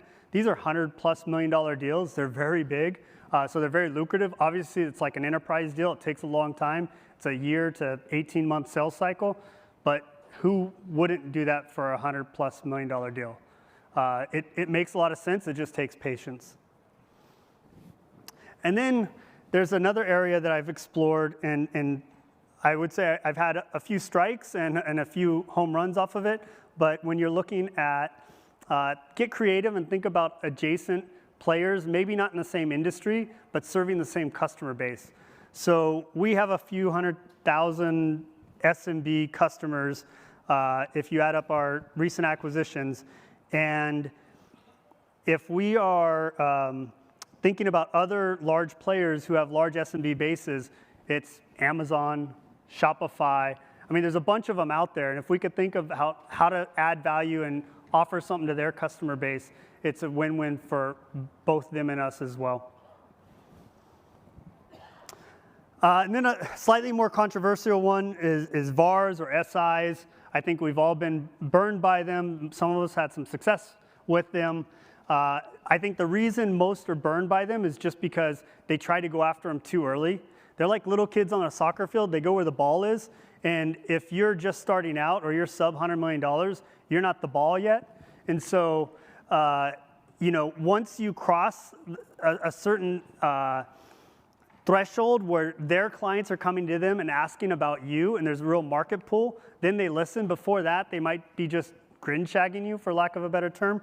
And so I would really focus on the VARs post $100 million, because then there's going to be real market pull. There's been a lot of companies that have built successful businesses off the back of ours. In our space, you got the NetSuites, the Intax. Microsoft has done it for the last 30+ years. And so Adobe's done it. So their VARs are valuable, but it's all about timing when it comes to VARs. SIs as well, even more so. And then last but not least, this is obvious. We all think about it, although surprisingly, I've lived half of my life abroad. And when I came back to the Valley, I was surprised how little people think about international expansion. And when we think about international expansion in the Valley, we often say, oh yeah, UK or Australia or Canada. And it's, or sometimes we'll get really aggressive and we'll say, let's go after Europe. Like, we rarely think. I spent 10 years of my life in Asia, massive markets, diversified markets, a lot of other opportunities that are there from China to India to Southeast Asia as a whole, Japan still. So it depends. If you're a B2B SaaS, if you're a B2C company with strong global network effects or fear of local copycats taking over the market, you might move a lot more aggressively internationally. That was House, that was Airbnb, that was Uber. Less so is the case in the B2B world. Maybe if you're enterprise, you'll be forced to think internationally for those big deals earlier on. If you're SMB, you tend to go later. And so this is going to be in the $100 million to $1 billion range, but it's going to vary on where on that spectrum you go. Maybe if you're enterprise B2B, it might be before 100 million, maybe, and I don't count Canada, UK, and Australia. So I'm talking real international, not English-speaking international. Okay, so now this is the section that probably has some of the most painfully obvious points, but I'll explain why. First, it's probably 3 decades plus old where Jeffrey Moore wrote his book, Crossing the Chasm. It never grows old with me. I go back and I read it, and there's 4 points, and every time I've been inside that tornado, which was his subsequent book, I look at those and I say, like even Bill.com today, I look at it and say, demonstrated market leadership, yep. Dominate 1 to 2, 3 or 4 vertical markets, yep. Competitors set you as a target all over the web. References becoming a part of the decision-making process, absolutely. You read through that and you're like, okay, we're crossing the chasm, we're hitting the pragmatist, and that in itself is just increasing the TAM you're going after. And then this one is often overlooked, but when I look back at the 3 times that I've been on this journey, there's always been a massive seismic shift that's really changed the game. Obviously, we all just lived through one, and we're still living through one. We have masks and COVID tests. We did work from home. The pandemic had a massive tailwinds for many of us and massive headwinds for others. In the Bill.com case, it was a massive tailwind, and I'll tell you why. All of a sudden, the world shuts down. Everyone goes to work from home. We in the SaaS industry for the last 2 decades have been focused predominantly on the front office, CRM, marketing automation, everything that touches the customer. We've largely ignored the back office. And you go home, we're all working from home, and unless some of you guys are in finance, you didn't see this pain, but the controller's then still driving to the office every day under lockdown, getting the mail, driving home, buys a scanner on the way home, has to order on Amazon because everything's closed down. He's scanning all the bills, emailing them out one by one to the people that need to approve them, making a spreadsheet to track it all and what's approved, buying a printer to print the checks, printing the checks, driving over every other day to the CFO and the CEO's house to have them sign the checks. And I mean, it was such an antiquated process. Once the tide went out, everyone saw what was under the ocean, and they said, like, there's got to be a better way to do this. And so it probably accelerated our market by 3 to 4 or 5 years. I mean, your guess is as good as mine, but everyone's paying attention to the back office now so they could be more efficient, and we can work in this distributed work from home environment. And so that's the Bill.com case. And House was born right after the housing market crisis, where everyone stopped buying new houses and everyone wanted to renovate their current home. And so we had this huge housing renovation boom, and House was built on the back of that. My first company, BEA, Java software, Java took off, the internet took off. It was a seismic shift in the way everyone thought about things. And so there's always going to be something, maybe not always, but 9 times out of 10, there's going to be something that really sort of changes. It changes the rules of the game that allows you to accelerate from that 100 million to $1 billion. Okay, I know this on first glance looks like no duh, really. Accelerating revenue growth. And what I mean by this is it's very rare that you get to $100 million, or in our case, you get to become a public company and your revenue the growth rate accelerates after that. Not the revenue continues to grow. The growth rate itself continues to accelerate. If you look at our last 4 quarters since we've been public, every quarter it's accelerated in terms of growth. It's rare because law of large numbers, it just gets harder and harder to grow. But when you're firing all cylinders, adding a portfolio of different channels, and they're very efficient, your LTV to CACs are so high that you can just pour more money into it, you will see accelerating revenue growth. And that's a very clear sign that something's going right. And anyone can grow, not anyone, but a lot of people can grow past $100 million. But to grow past $100 million and then get that hockey stick, that's a tough thing to do. Am I going too fast? Okay, sorry, I talk fast. So next is increased revenue retention, often in the Valley called net revenue retention. A lot of early SaaS companies focus on it. VCs focus on it. I've seen inflated net revenue retention numbers all the time. Someone comes to me like, oh, I've got 190%, 150%, 180% net revenue retention. Great. And then I start diving into the details with them, and it's like, yeah, we just did a deal with Facebook for $200,000, and it's easily a $20 million customer in Facebook. But what they're doing is they're hunting for logos, big logos, which is great, and then they're selling them to their actual capacity later. And so it's great net revenue retention. It's the land and expand model, right? But it's a lot harder when you're at scale and you have sales teams that are selling those customers, especially in SMB, where there's a specific amount you can sell and you can't go far above that. And then to grow the revenue on top of that, that's a lot more of a challenging problem. Or even the enterprise, once you've grown that customer to a certain scale, growing revenue from there on a per customer basis is a lot more difficult. And so obviously you got to control the logo churn. So keep that above 80% if possible, and there's lots of levers to do that. And then grow revenue, expand revenue beyond that. And I'll talk about some different, I've already talked about a bunch of ways to do that, but I'll talk about some others. And then organic and inorganic fuel. Yeah, I love cars, and so I thought a car would be a good analogy. This is who knows what a Dodge Challenger Demon is. 800 horsepower car, comes with 1 seat standard. If you want the other seats, it's $1 each. Obviously, they don't ship it with just 1 seat. It's a marketing ploy, a great marketing ploy. If you're able to find one of these on the lots, give me a call because I haven't seen one in over a year. They'll have a $50,000 markup on MSRP. So it's a $90,000 MSRP car. You're paying $140,000 if you want this car, if you can find it. You can get one level down. You can get the Dodge Challenger SRT for about $50,000. You can pay about $20,000 for all the aftermarket parts that will make this as fast as a Demon. So for $70,000, you can get the same car that would cost you $140,000, and you can find that car on every lot in the Bay Area.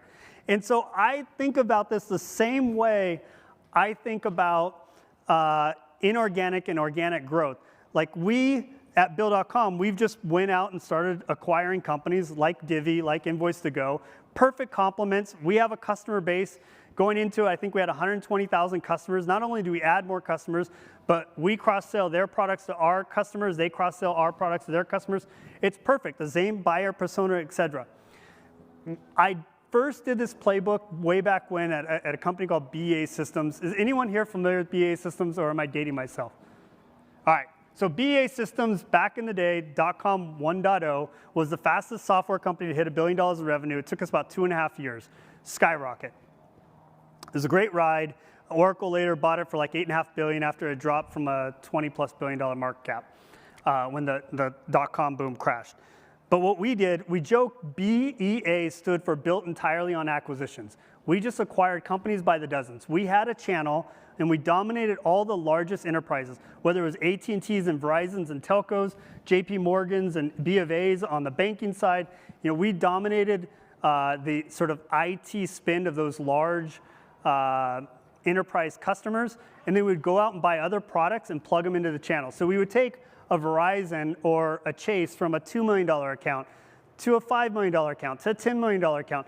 To, a lot of them were like $30 million accounts when Oracle acquired us. So it's a tried and true method. Oracle's done it for years. Salesforce is doing it now in the latest iteration. The more you can acquire those products, and yes, it's always going to be cheaper to build. Your VP of engineering, your CTO, oh, I could build that. Just give me 20 heads and blah. It's time to market. It's customer base. It's so much more than just what's the cost to build. And so we've really leaned forward, and I've really leaned forward everywhere I've gone on adding inorganic growth to fuel that path from specifically from 100 to a billion. Before 100 million, it's just a distraction. All right. So to sum up the first two sections, pursuing a path to the perfect 10, these are some of the levers that I've leveraged. Like I said, it's just my perspective. It's just 3 data points. So take with it. Hopefully there's 1 or 2 nuggets in there that's valuable to each of you. And I apologize if I totally wasted your time on this. But diverse revenue models, trying to squeeze more lemon juice out of the lemon, horizontal versus vertical, and thinking about how to maybe pivot slightly to one or the other, looking at different efficient channels out there and getting creative, leverage reseller channels if it's applicable in your space, and look at international expansion, but do it when the timing is right for your business. I'll give you an example right now. Bill.com, it's almost outside of one recent acquisition, it's almost 100% domestic. We have, depending on how you count it, if you count all our acquisitions, yeah, maybe we have 300,000 customers. There's 6 million SMBs in the US alone, 30 million if you count sole props, which a large part of that 300,000 is. So it's a distraction for us to go international right now. Whereas House, which was both a B2B and B2C play, we had a ton of copycats, and we didn't have the luxury to sit around and wait for the House of China and the House of Russia and the House of India we had to go quickly. And so there I was launching 6 countries every 6 months and doing them waves of 6 months. And so it just depends on your business and sort of the competitive dynamics. And then signs along the way. Crossing the chasm evidence, those rules have been tried and true for 30 years now. That seismic shift, I think we've all, fortunately or unfortunately, benefited from the latest change. Accelerating revenue growth, increased revenue retention, very important metric, and don't forget inorganic growth. I'm a big believer in that. So just some lessons from the journey. How am I doing on time? Good? Okay. Once again, just my lessons. They may be right, they may be wrong.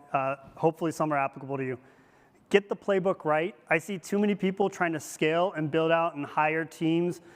I've seen companies that have hired 50-person sales teams, and they don't even really have the messaging, the product market fit, or anything down, and they sort of have to downsize. Like the classic example here is McDonald's, right? McDonald's didn't add 500 restaurants and then say, oh, shit, we've got the cooktop wrong that costs $50,000. That's a very expensive mistake. Like, you need to be disciplined about making sure that the model's right and then scaling it out. Like House really got it right in the US, and then we took that playbook and rinse, wash, and repeat in other countries. But we waited till we got it right in the US before we just started going everywhere. And I've seen other companies go faster, and they've had to pull back from their international activities. I'm breaking stuff, guys. All right. Hiring. I'm a big proponent of hiring. This actually should be number one. I spend a lot of time on hiring. I wrote here just sort of my 5 golden rules that I always share with my teams when it comes to hiring. One is be involved. I interview every single person, even to this day. And when I first start, the teams hate it. They think it's overbearing, controlling. But like, if you want to, showing that you're involved in the hiring helps with the conversion rate. Showing it helps keep the bar up. It helps control culture. There's just so many positives to it that outweigh it. And make your schedule available. Block off time so that you can have interviews. And it's also nice that every new person that joins, you know who they are. That helps from a culture perspective too. But it really just helps. If you're going to raise the bar, you got to be super involved in hiring. Make them work for it. So this comes from very early in my career, long before all this tech mumbo jumbo. I interviewed coming out of college with McKinsey, BCG, and Bain. And man, did they make you work for it. It was like 4 rounds. I don't know what it's like today. Maybe they've changed. And I understand in this market, you're probably saying you're crazy. As soon as someone comes, if they have a pulse, I've got to hire them because it's so hard to find talent. But I'm telling you, like, don't do it. The McKinseys and the BCGs of the world, they'll do 4 rounds of interviews, and you get more and more senior people as you go, and each round is 3 or 4 case studies. You're sweating, you're drinking 4 cups of coffee, you're studying the night before, and they make you work so much that when I remember I was driving back across the Bay Bridge, back over to Berkeley from San Francisco, and they called me with the offer, and I was like, yes. Yeah, and like they didn't even finish giving me the offer. They didn't tell me how much. They didn't tell me anything. I just said yes because I had felt like, yes, it was like getting an acceptance letter to a university. And it's not just that the conversion rate goes up, and then you get there and it's like you're amongst a bunch of other people and you're almost brainwashed. You're like, wow, we're all the smartest people in the world because we worked so hard to get this job. And this is the best job ever. And I'd go to bed thinking I want to be the CEO of BCG someday. Like, that's what I want in that sort of attitude is what I try to instill in our recruiting process so that when they come to Bill.com or House or whatever it is, they feel like they really worked for it. It's not like trick or treat, here's your offer, and then like 2 weeks later they resign because it was just an offer they got and it wasn't a big deal.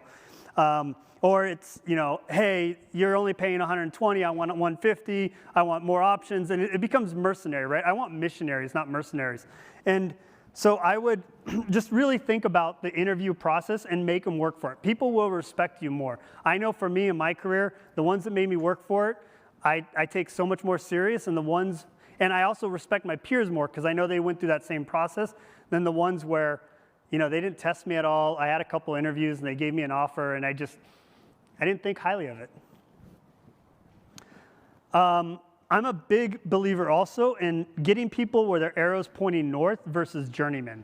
So, don't hire someone like me who's been a CRO several times or along the journey. Hire someone that's like that VP of sales that's like skyrocketed through their career. They're going to come in. They're going to work 24/7.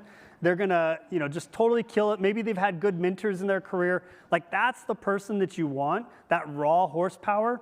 I've had such tremendous success with that versus someone that's been that C-level exec many times over. And it's hard. I also didn't write it here, but I don't know a better term, but like don't be a brand bitch. Don't look at just like certain companies and certain brands and say, I want someone from Salesforce, right? Because Salesforce has how many employees now? At that scale, you start mapping to the average of society.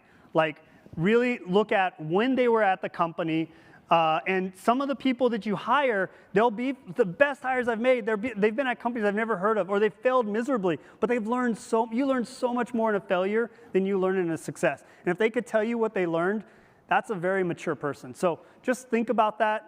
I see too much of I want a person from XYZ company, or sometimes I'll hear, I on a board or on boards or advising CEOs, they'll say, I want X, Y, Z. They want industry knowledge, functional knowledge, someone that's done this, scaled revenue from here.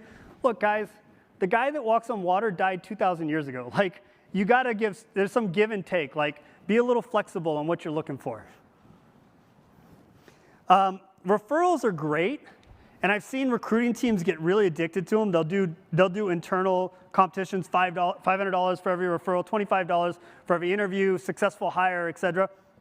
I'm a big believer in them. They're great acceleration. They're great going back to the car. That's where you could put it in hyperdrive in a time of real need. But they're also like crack. They get really addicting. And you don't want to get addicted to it because what happens is then you start forgetting how to hunt and feed for yourself. Your recruiting team is more focused on the referral channel than scouring LinkedIn and going to different places to find good talent. B, your workforce becomes very homogeneous. How many of you guys have built out an engineering team relying solely on referrals? And then all of a sudden you step back and look and say, my engineering team looks exactly the same. And now we have clicks, and they're all on Blind or one of these other things trashing the company because you created little power centers, right? Diversification is a good thing. And if you got an engineering team like that and you try to bring someone else that doesn't map to that mold, they feel uncomfortable and they don't want to accept your offer. So keep the diversity, don't get addicted to the crack, and that's referrals. Last but not least, stating the obvious, you can't scale if you don't hire well. Every hire you make as an individual that's reporting to you should be better than you. I know there's insecure people in this world, it's natural, but the reality is they will make you look good. Don't be afraid of it. Be a team captain, not a coach. And I learn more from the people southbound of me. If I'm hiring a head of sales or a head of marketing, I want the absolute best. I want to learn from them. They will make you look good. That's the right thing for the company. And so that's the only way you're going to scale. Once again, stating the obvious, rally around top-line growth. Some of you might be saying, yeah, that's great if you have it. I agree. Sometimes you don't. Sometimes you have cyclical growth. But the more you can rally around it, the better. Rising tides raise all boats. It's less about how do we do this, and it's more about how fast can we do this. The faster you grow, the more excited, the better commitment there is internally. If you're a public company, if you're a private company, the stock price, the stock options and the inherent value in those lock people in longer. You can recruit better.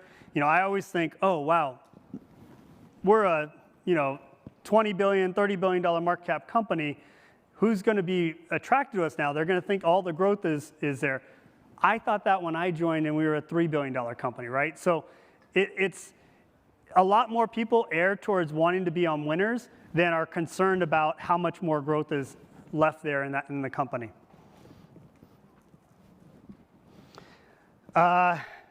Many of you, if you don't know BEA, probably don't remember this. Maybe you've heard the lore and the stories, but .com 1.0, these were my neighbors down on, where was it, 800 Brandon, I think. Airbnb's down there now. I still remember the chain link fence going up around the building. Webvan was down the street. Everyone was spending big on above-the-line advertising. Super Bowl commercials were all tech. All I got to say is I've never been on the road from $100 million to $1 billion with a TV commercial at any above the line. Not even a billboard on 101, which has become in vogue and some have done okay. But then there's way more stories of that not paying off. And the reality is, if you're a B2C company, maybe. If you're past $1 billion and you're doing big branding, brand awareness, maybe. And I'm not talking about growth or performance marketing, SCM, SEO, all the other stuff that goes into like growth hacking. That's all got positive ROI, solid LTV to CAC. That absolutely makes sense. Above the line marketing, not so much. Don't worry about it. It's a distraction and it just feeds egos. Last but not least, do right by your customer. We live in a world today where it's very easy to get quick feedback from your customer in real time over social media on different channels, that whether you're on the App Store and they're rating you there, or you're looking at Trust Radius or Capterra or whatever. We have all these channels, NPS scores, ways to see how we're doing as a company. When I look back on it, I think back of the business school story way back when of the guy that walked into Nordstrom's with 4 tires and he wanted to return them. And they were like, "Sir, you didn't buy those tires here?" He's like, "I'm damn sure I bought these tires here." And it turns out that Sears used to be there and went out of business, and Nordstrom's opened up. But Nordstrom had a policy of like no questions, customer's always right. Sure, how much did you pay for them? Here's your money back. We take the tires. Those tires sit behind the CEO in his office now as an example of the customer's always right. There's plenty of those examples of those stories in tech. Just do right by the customer. It will, with social media especially, it will go viral and it will pay off in spades. With that, that's all I have. Thank you for listening to me, and sorry if I bored you.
Please welcome CEO at ProfitWell, Patrick Campbell.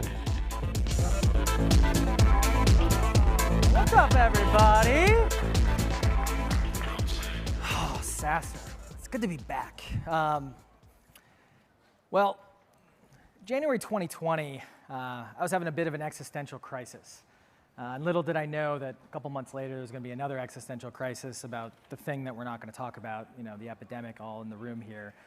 But I was hanging out with my buddy Brian Balfour, who's big into the growth scene here in the Valley, and basically talking to him about that there are some companies out there that seem to be really, really good executors, but aren't necessarily doing extremely well. And then there's folks that we objectively or somewhat subjectively believe aren't that great of executors, but seem to be doing really, really well. And it led to a question that we kind of had over coffee, which was, how much can you actually impact growth? How much is what you're actually doing with your execution versus how much is just the market that you end up being in? And I did what I've been known to do from time to time, and I locked myself in this Estonian hotel. This was all pre-COVID, and after 3 days with a whiteboard and a bunch of data, I came out looking like this. Which was really, really exciting, and basically built out an index that answered the question, at least based on the SaaS and subscription community, of how much of the growth is actually powered by the market. And what was really powerful about this, at least in my mind, is it was able to kind of show us what has happened in the history of SaaS, which a lot of us don't really understand because we just kind of see what's in front of us and the growth of our own companies. But it was able to kind of show what was kind of going on over the course of the different ages that we've seen in our community. And so I want to kind of break this down, and then there'll be a fun bunch of actionable things for you in your retention and automation and monetization and all that kind of fun stuff. But I wanted to basically start by helping you answer this question and giving a little bit of a history lesson here. And so in the beginning, 1960s and 1990s, but in the beginning, God, or IBM, they created the mainframe, and it was good. This was one of those things where they started off just kind of tipping the scales towards this world of the cloud that we now all live in. And they were basically kind of putting it out there that there was ways that you could build a company, especially in this newfangled world of software, where you could actually kind of push the limits of what our software and also, frankly, our hardware was doing. And this particular age is known as kind of like the prehistoric age of SaaS. And you were actually focused on stability, you were focused on speed, but more of like the speed of your product and just trying to get your hardware working. And oftentimes you were evangelizing to the point where you're just trying to convince people to actually use something, let alone the actual utility and all the fancy bells and whistles that were actually out there. And then all of a sudden with SSL, we all of a sudden had payments kind of evolve. And what was really kind of fascinating is that as we kind of looked at how much we could impact growth, it was beautiful to see that we were actually able to impact growth a bit back in this day. This is a graphical representation of a number of different companies that we were basically able to study based on their data. And what it kind of led us to asking is, what was the difference between the companies that weren't doing so well and the companies that were doing really, really well in this age? And what we found is that the difference between these particular groups was that the groups that were doing really, really well were spending 14 times more just in terms of their budget for all types of different things than the groups that weren't necessarily doing too well in this market. And this is where the advice that a lot of us have gotten back in the day here has been, spend money like it's water, go out and buy the market. And this is what birthed basically the golden age of SaaS, where Constant Contact, you have Salesforce, and all of a sudden this focus on dev productivity really came into playing, where all of a sudden the focus was, we need to ship features as quickly as humanly possible. We need to get out into the market. We need to buy the market as much as humanly possible because the people who are successful are the ones that are spending that much more than those who are not successful. Now, what's interesting is the cloud kind of came into being, and then all of a sudden we had all these brand new marketing channels every single quarter to spend all of that money. We have a really interesting answer to this whole notion of if we can actually impact growth. Because what most of us did, at least most of the people that we get a lot of advice from who were back working in this particular age, we all like to think that, hey, we're geniuses, right? All this growth that's happening because we're spending so much money and it's awesome. But in reality, when we look at how much you could actually impact growth, the answer is not much. What's interesting is that the market drove a lot of the growth here. There wasn't that big of a difference between the people who were successful and the people who were just not as successful. We were seeing a market where everything was great, and yes, you could crash and burn and be terrible, but it wasn't necessarily because of what the market was doing. It was very much because of just really operational failures. And so everything was great until it wasn't. We were a product of our success. And what ended up happening is that we started to get so successful that it actually spelled a lot of our own doom, or at least a lot of our own difficulty. Competition 10x. Everyone and their mother has a website now. Everyone and their mother might have a SaaS product as well, which is really interesting. And with that came customer acquisition costs increasing about 70% because we haven't really had a brand new marketing channel since 2015. And then software wasn't as magical anymore. You used to be able to put a login screen on a database and you were looked at as a god. Now all of a sudden, if it doesn't have good support, doesn't have everything I want, like I'm not even going to give you the time of day. We've actually seen this in willingness to pay data where value is actually down. But this is what rose the whole customer centricity era that we're currently in. This is why customer success is a thing, product marketing is a thing. Not just dev productivity, but also customer research is such a big thing because we're competing just for mind share, let alone for the actual dollars of wallet. And what's kind of interesting is for a very different reason, how much could you actually impact growth? It's actually quite a bit. This is what the spread looks like now. Now, the difference between these two groups isn't because of the amount of money you're spending, although money definitely does help this difference. But what's really kind of fascinating is that you're now in control of your destiny more so than you ever have been in the SaaS ecosystem. The market is important, don't get me wrong, but when we look at things, or the companies that are doing really, really well versus those who aren't doing well, the things that are in their control is really just having to be exceptional at a lot of different things. And I know that kind of begs the thought of like, oh crap, like what if I mess this up, right? What if I actually mess up like this opportunity I have to actually have control and not have to necessarily raise a bunch of money, although raising a bunch of money certainly does help. And so what we want to do is kind of examine what are these companies doing that's a little bit different. And I'm not going to be able to go through everything, but a lot of the talks that I've at least listened to the past 2 days actually cover this. And what's really, really kind of fascinating is when we go into like, what do you need to do in order to be one of the successful companies of this era, what we find is it starts with like really basic fundamentals. Your product permeates everything. It needs to be fantastic. And I'm not a product person, I'm more of a go-to-market person, so I'm not going to be able to tell you how to make a great product, but there's plenty of talks that will be able to help that. But when we look at NPS scores between the different companies who are growing really, really well versus not, and then other measurements, because some of you don't like NPS, so we made sure to look at a bunch of other things, what we typically discover is that their product is very, very highly engaged and very, very well liked by their target customer. The other thing that they're doing is they are spending about 60% of their budgets on acquisition. They're really, really good at acquiring customers. But those folks who are doing really, really well typically are also moving that revenue per customer through really good monetization. And then they're also, again, a fundamental, retaining customers at a really, really high rate. Now you might be thinking that this is like really obvious and something that you've always known. But if you really think about what was going on in the golden age of SaaS, if you're old enough to understand that, or actually have seen that, versus what's going on right now, you'll know that back in the day, things like monetization, retention, and even product quality wasn't necessarily something that everyone was really focused on. But now today, growth is basically this flywheel improving pretty consistently. And so there's a lot of different ways that we can unpack what's good, what's bad, to get a little bit more specific here. But where I'm going to kind of focus the rest of my time here is really on the middle of this particular flywheel. And this is this concept of revenue automation that started to kind of pop up here and there. And the basic idea here is that revenue automation is the thing that makes the flywheel spin as quickly as possible and also kind of doesn't distract from the product aspects or the customer aspects of your growth. It's kind of like the lubricant for the actual flywheel for its moving. And we're going to unpack this in a couple of different ways, but just to make sure we define it a little bit further, basically this talks about automating revenue protection and also baking growth in your pricing and packaging. These are the things that you kind of set once, or you make sure that you set in a particular way, and then you don't have to worry about ever again. And as I already mentioned, it really reduces that friction that distracts from product, your customer, and growth. And so that's what we're going to unpack, and why the heck should you listen to me? Well, it's not about me. We're going to follow the data, but my personal background's in econometrics and math, which is code for having a lot of friends as a child. Basically, I started my career building, value modeling for the NSA, and then I worked at Google doing kind of the same thing. So I haven't really seen a lot of sunlight in my life. But what's really kind of interesting is we run a company called ProfitWell, and ProfitWell, we build these automation products for revenue. And what's kind of fascinating about what we build is we have this core product called ProfitWell Metrics that you basically plug into your subscription management system, Stripe, Zuora, ChargeBee, Chargefi, whatever you're using. And we basically give you free access to all of your financial data, all of your reporting. And because of a few things, we think it's pretty good. We have about 30,000 different companies using that product, and that's given us the largest bevy of SaaS data, financial data at least, that we're able to study and understand what's working and what isn't, and we can kind of apply that to this revenue automation thesis.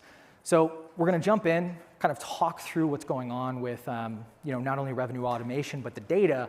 And if it's okay with all of you, I have all the graphs in the deck, but just for the sake of time and everyone kind of being spaced out, I'm not going to spend a lot of time just like on every graph, but just know that it's there, know that the data's there, and that you can get it in the deck when you get it afterwards if you're interested. Does that work for all of you? Are you guys fired up? Okay, because now we're going to start going fast. So Professor Paticus is going to stop, slowly going here. We're going to jump in. All right, let's jump in. So the first thing we're going to talk about is subscription retention. And I specifically wore my retention outfit. I have my red pants and my black revenue shirt here. I'm basically a walking P&L.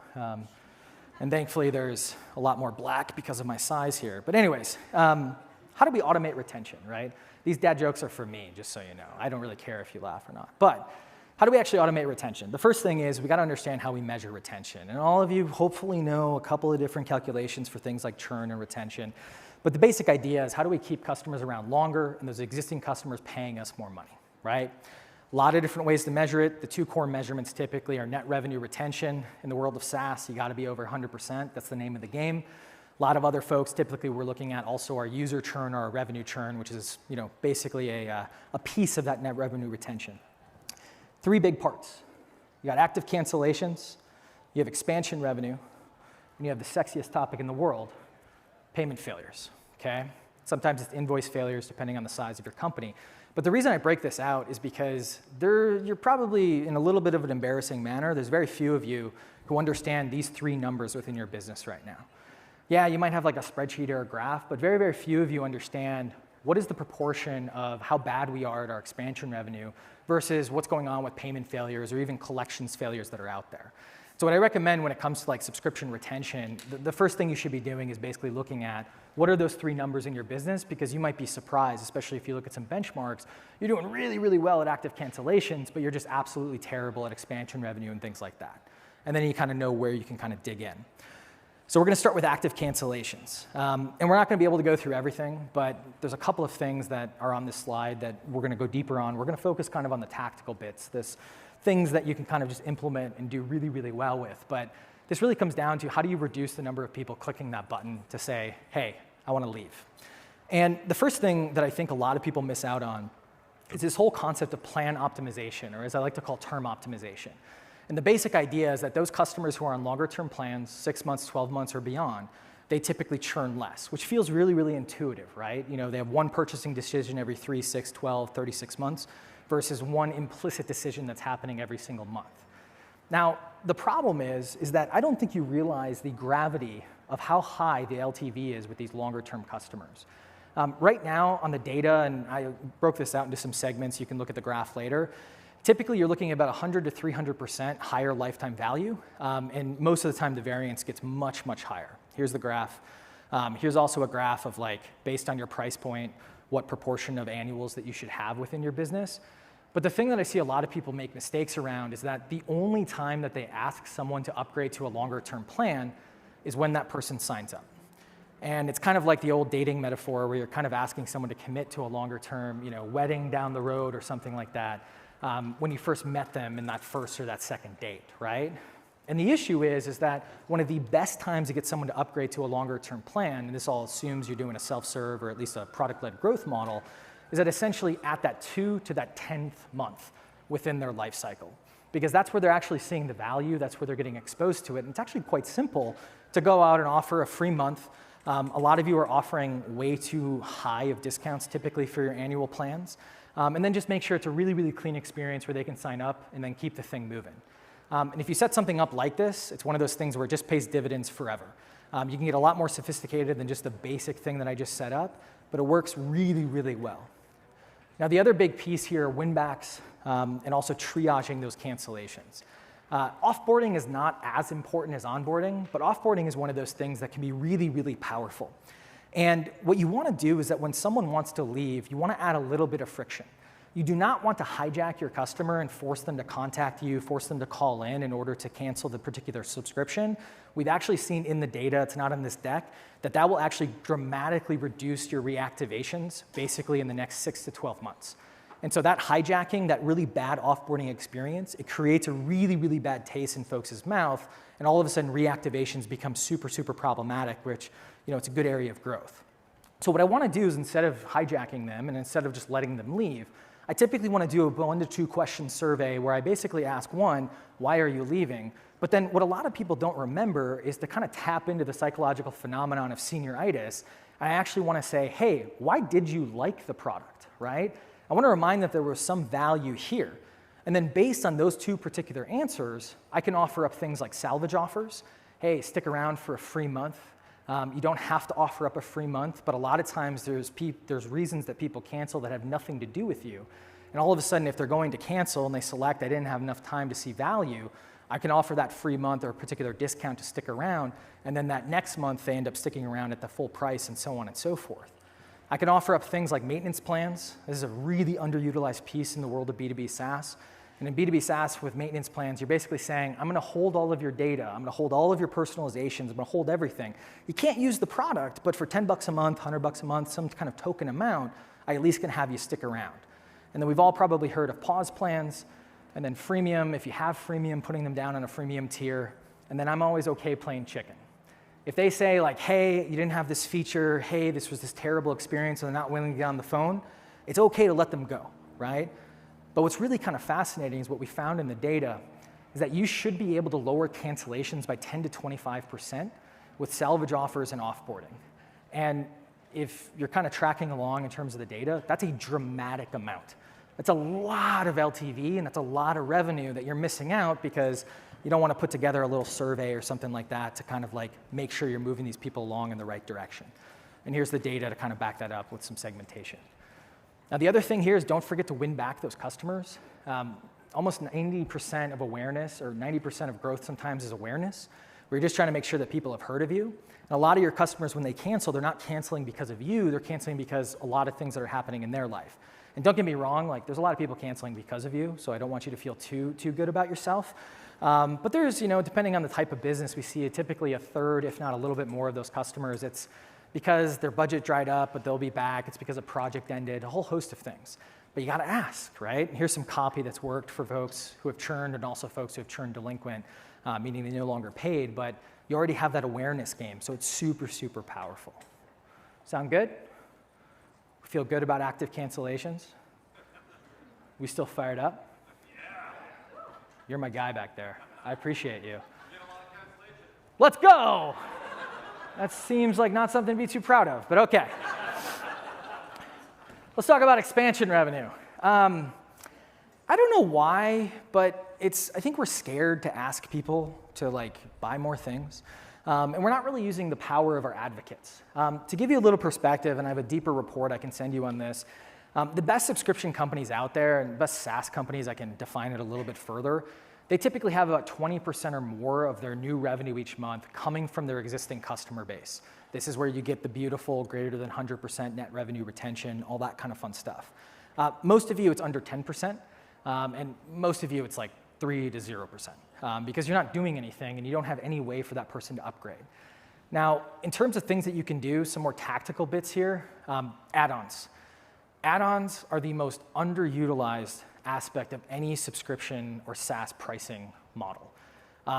It's something where it's not quite a full cross-sell where you need an entirely new product, but it's something that you can kind of break off from a particular tier and kind of sell to everyone, especially on a subscription basis. It gets really, really powerful to compound your growth.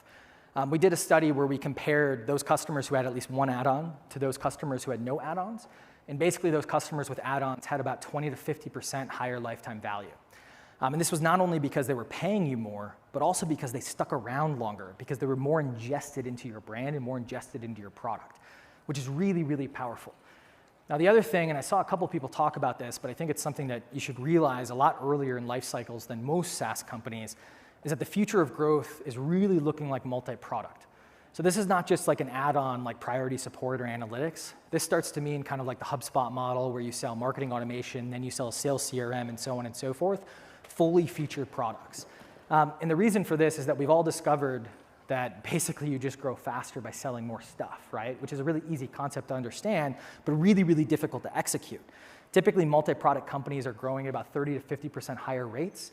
And again, it's because they have those additional SKUs. It's not easy. It's definitely not easy. And normally you want to wait till you're about 10 million to start getting into this.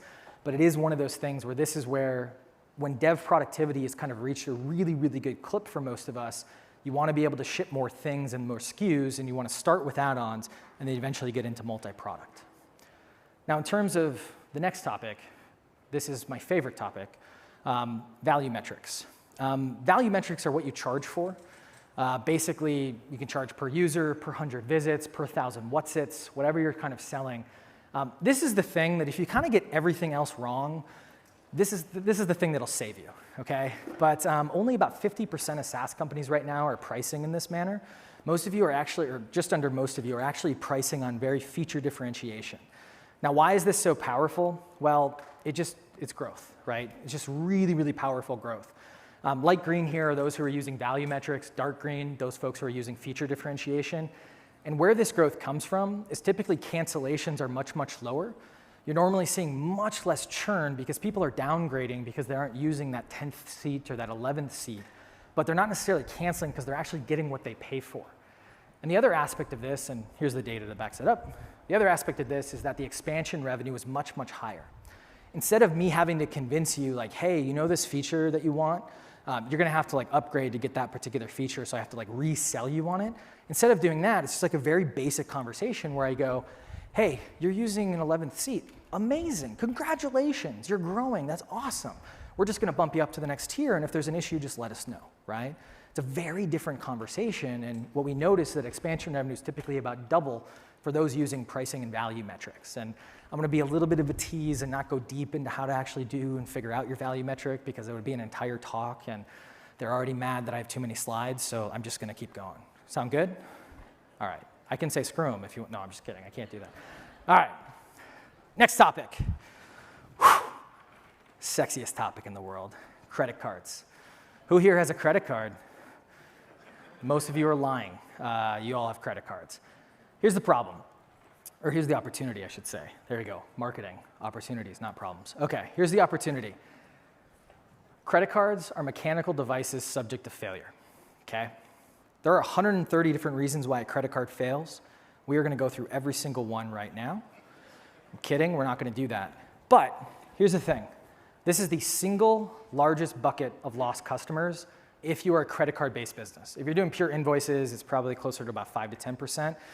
But for most SaaS companies, you're looking at about 20 to 40% of your lost customers are coming or happening because of payment failures. Some countries are a little bit different, but it's always the single largest bucket of lost customers. And it's because of those 130 different reasons, mainly because there isn't one reason that all of a sudden is the reason to figure out. Expirations tend to be the highest reason these credit cards fail. And it depends on the business, so it's a little bit high variance, but normally it's only about 10 to 15% of these failures. Now, why is this happening? Why are you losing so many customers? Well, it's because Stripe hasn't figured, no, I'm just kidding. Stripe is figuring it out, which is really good. We're not going to blame them, but we're pretty bad at recovering failed payments. Right now, if you have 100 people who have their credit card fail, you're typically only going to recover about 30 of them. And the best companies out there are typically recovering about 60 to 80 of them. There's going to have some folks that this is their excuse to leave you, but you should be really getting in that 60 to 80% range. Every business is going to be a little bit different. But the big thing to kind of keep in mind is it's a game of inches or centimeters. I know there's a lot of non-US folks here, sorry. There's a couple of things. I'm not going to be able to go into like all of credit card theory, which I'm great at parties, guys. A lot of credit card theory I can talk about here. But the biggest thing is that you have to like go out and get updated payment information for most of these failures. Not all of them. You can do retries and a bunch of other fun things, but a lot of these you have to get a customer to actually fill something out. So here are a couple of pitfalls that people run into. First, for expirations, do not use an email before the point of failure. Now, I know some of you are like really fancy and you're like, Patrick, I'm really, really good at email and I'm going to segment it and I'm going to do all this research and I'm going to send a really picture-perfect email. And you can do email if you're that type of person, but for the rest of you, do not send emails for expirations. Do in-app notifications, maybe one SMS text message, But email typically correlates to about 10 to 20% higher active cancellations. So literally just turn this email off tomorrow and you will lower your churn, which is pretty cool. The other thing to kind of keep in mind is that the bulk of recovery is going to come from email, SMS, and these messaging. Do not use stylized, markety-looking emails. I know you're like, your brand's really cool and like you got this unified brand going on and you want to like make it look really pretty. Your email's going to get archived. That's what's about to happen. Stylized emails, they don't or plain text emails typically see a 50% higher engagement rate than those stylized emails. And when I talk about plain text, I mean like people confused if it's coming from like an automated email or if it's like an actual plain text email that's being sent. It's really, really powerful. Mainly because people think like, oh, it's coming from Kate in support. I'm gonna let Kate down unless I like respond and say I don't want the product anymore or I don't get my credit card updated. For those who are more advanced, localizing these particular emails is really powerful. So this is an example of like a plain text email that I'm talking about localized into Spanish. And then the other thing to kind of keep in mind, one of the big pitfalls is don't make your user log in to update their credit card. Make it so that they can just click through the email. They get a nice little form that's on your website that's mobile optimized. Hopefully it has Apple and Google Pay mixed in, but if you can't go that far, at least do some of the basics here. But this is the thing that reduces a lot of friction. We've seen about 60% of these types of messages get opened on mobile. And if someone doesn't remember their password manager isn't set up properly, all these other things, you're going to lose out on that particular customer. They're going to forget, and you're kind of fighting a time game here. So there's a lot of things that we don't have time to get into, but this is the thing to kind of keep in mind, especially with payment failures. It's an infrastructure problem that can be solved by just doing some mechanical things. Cool? Was that pretty sexy? Nice. It's a B2B conference, I know. All right. Subscription monetization. All right, we're going to talk about pricing, right? So here's the thing with automating pricing. A lot of you think your pricing is just the number on the page, right? Like that's the only thing that comes down to pricing.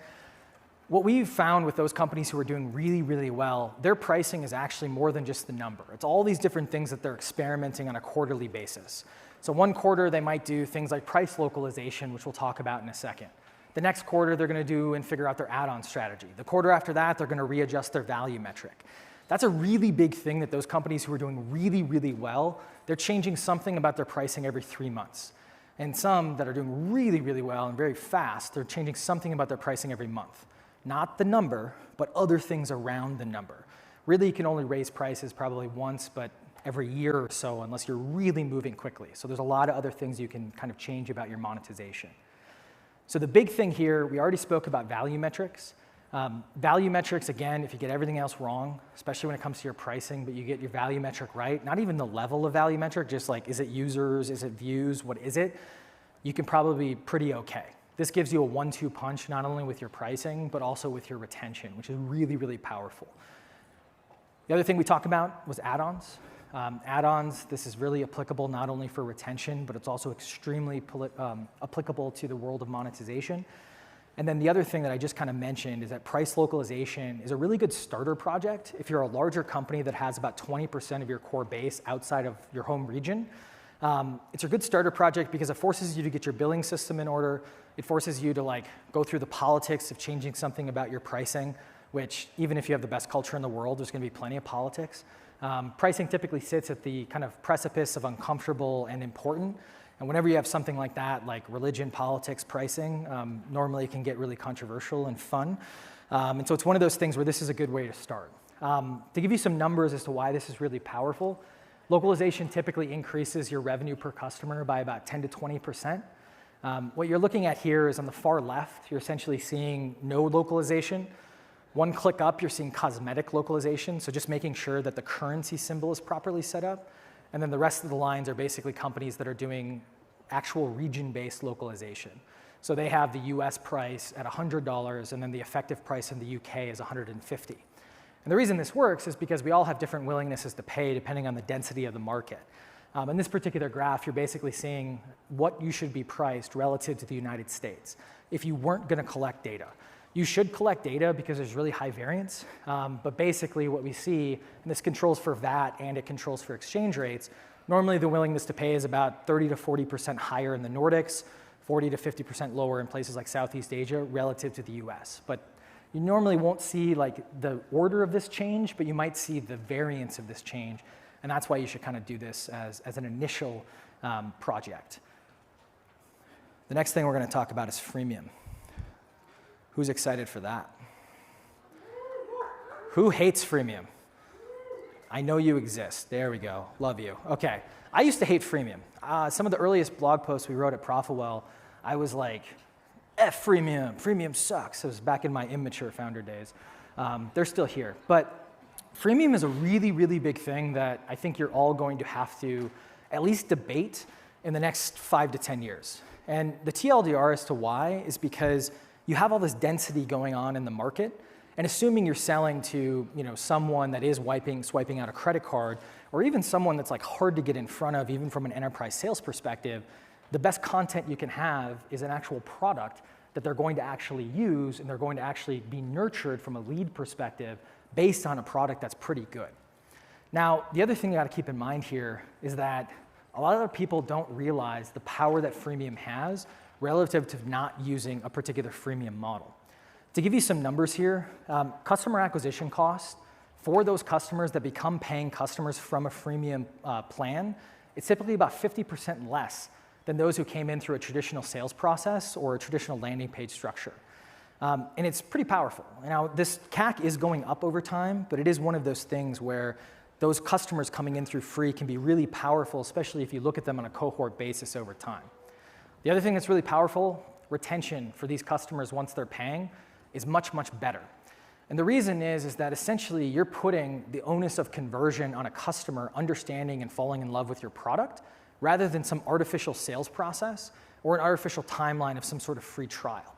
Now, there's ways that you can actually set up freemium that acts like a free trial or acts like that sales process, but all of a sudden that retention of that user when they're converting, when they actually want to convert, is one of those things where those folks retain at a much, much higher rate. And then the final really interesting thing about this is that these typically are more satisfied customers. NPS is typically double for those individuals who converted from a freemium plan versus any other plan. On the far left here, you're essentially looking at NPS about 5-6 years ago. And notice how over time, when you're looking at the other set of 3 bars, NPS overall has gone down, which is definitely true and kind of wild, because I don't think anyone's going to say that products are worse today than they were. It's just that the expectations have changed. But freemium has basically defended that satisfaction, at least for these 350 companies, on a much, much longer basis. All right. How are we feeling? We get some value? I can econ professor all day, okay? I will do it, all right? We're good? This was the longest deck in SaaStr history, just so you know. And we have 7 minutes to spare, which is pretty exciting. All right, let's recap. Growing in this market is a lot harder than it has been, but thankfully you actually have a lot more control than you used to have. I know we all thought we were geniuses. You're getting a lot of advice from people from the old age of SaaS. Some of them have updated, and their advice around operating, executing, team management, these types of things are amazing. A lot of their advice on what's going on with the market and what needs to be pushed or not pushed, it's a little outdated, so you should be very careful with that type of advice. There's a lot of things you need to be exceptional at, but it's one of those things where there has never been as many resources and tools and all kinds of things that take care of a lot of these things. We spend a lot of time on revenue automation, basically getting that wheel kind of moving as quickly as possible with a lot of these things that you can kind of just put on the back burner. If you have any questions at all, we're not doing Q&A live, but if you have any questions at all, I'm just at patrick@profitwell.com. If you want to get this data, we publish data all the time. I'm basically just throw data out all the time. It's just a lot of fun. But we publish a lot of benchmarks and things like that, and we also publish a lot of like how-tos on a lot of this stuff as well. So if you have any questions, hit me up at patrick@profitwell.com. We got a cool booth over there. We think it's pretty cool. We also have a van that I'm living in, so that's exciting. That's a weird statement to say in front of your peers, but it's a marketing strategy. It's great. But come find us. I love talking about this stuff. We got some cool swag, and with that, thank you very much, everybody.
Please welcome Senior Vice President, Revenue Marketing at Podium, Jess Weimer.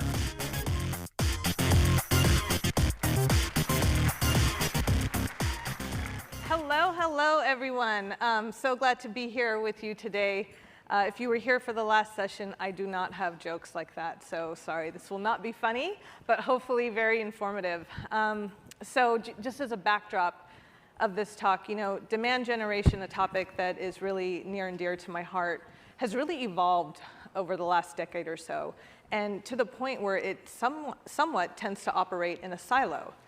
That function has its own KPIs and can often be disconnected with pipeline, velocity, and sales. And so revenue marketing and this talk is going to be about the evolution, in my perspective, and what that evolution really requires.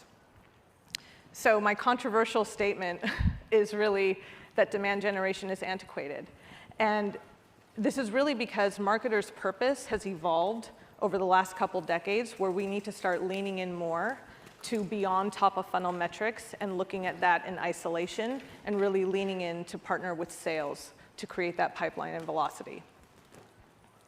So, to back up, the original function of demand generation was really about the top-of-funnel, awareness, and often vanity metrics that can cloud the picture. And so that creates that disconnect with the ability to understand how to really create pipeline and how to create velocity. But what's equally important is that it inhibits us often from understanding a true end-to-end prospect journey because we're just so focused at the top of the funnel. And that, as a result, tends to lead marketers to look at their tactics in isolation. Oh, I'm just responsible for events. I'm responsible for digital. I'm responsible for field, but not putting together those connective tissues because we're so focused at what it's achieving and driving at the top. So today I'm going to talk about 3 primary ways, there's probably 10 or 20, that revenue marketing has evolved from demand generation, what that evolution really requires. So the first is how we organize and measure, actually looking within our team and our measurements and our KPIs. Our role, what it can and should be, in creating pipeline velocity to create a true end-to-end integrated prospect journey. And then the third one is affecting change in the sales ecosystem, really stepping out of our swim lane or what we consider to be our swim lane. So let's take a look at how to actually organize. What does great revenue marketing require? Well, it requires a lot within the team, but even cross-functionally as well. So I recommend doing a gap assessment first to understand where you have holes to fill, whether it's budget, content, your targeting strategy, your talent, and work cross-functionally across marketing and within your own team to fill those gaps first. I lead and influence my team to all be revenue marketers regardless of your core function, whether you're in marketing operations all the way down to lifecycle marketing. No matter what, you are a revenue marketer. You are here to help create demand that will ultimately lead to revenue. So regardless of their core function, they are all aligned to the strategic pillars, what I call the strategic pillars of revenue marketing. But a few examples of how measurement has really evolved from traditional demand generation measurement. So with digital, it's not necessarily about cost per lead, number of impressions, number of clicks. In fact, to me, it's more about what personas are coming in at the top of the funnel. How does an entry point change for SMB versus mid-market versus enterprise? For events, it's no longer just about the booth scans. What is our post-show strategy? What are we doing with the SDRs to enable them to carry that messaging through of what we presented at show to continue the prospect's journey? Field marketing and partner marketing. Instead of having separate messaging at the top of the funnel, field marketing should bring that messaging throughout as they do acceleration and expansion events. And partner marketing, instead of them creating their own messaging about us, they should co-carry that message with us. Eliminating random acts of email marketing. Instead, establishing lifecycle programs that thoughtfully take a prospect from the top of the funnel to bottom of funnel and even post-sales. What does that messaging look like and how do we carry that through? So those are just different ways of how we look beyond just that top of funnel measurement and how we should really be viewing the world in terms of what these functions do. So This is an eye chart. I'm not going to read this slide, but this is a real-life slide of how I organize my team at Podium. And so the couple takeaways on this. So number one is there should be connective tissue within all of this, or you're not creating an integrated prospect journey. So to me, these are the strategic pillars of revenue marketing. The other thing I want to call out, which I think is a gap in some organizations because it's not always that first function that you want to fill, is that campaign strategy role. So this, to me, is a critical function of the revenue marketing team that allows us to centralize the vision of what campaign themes we're going to put out. What is the targeting? What does the content bill of materials look like? What does the measurement and KPIs look like?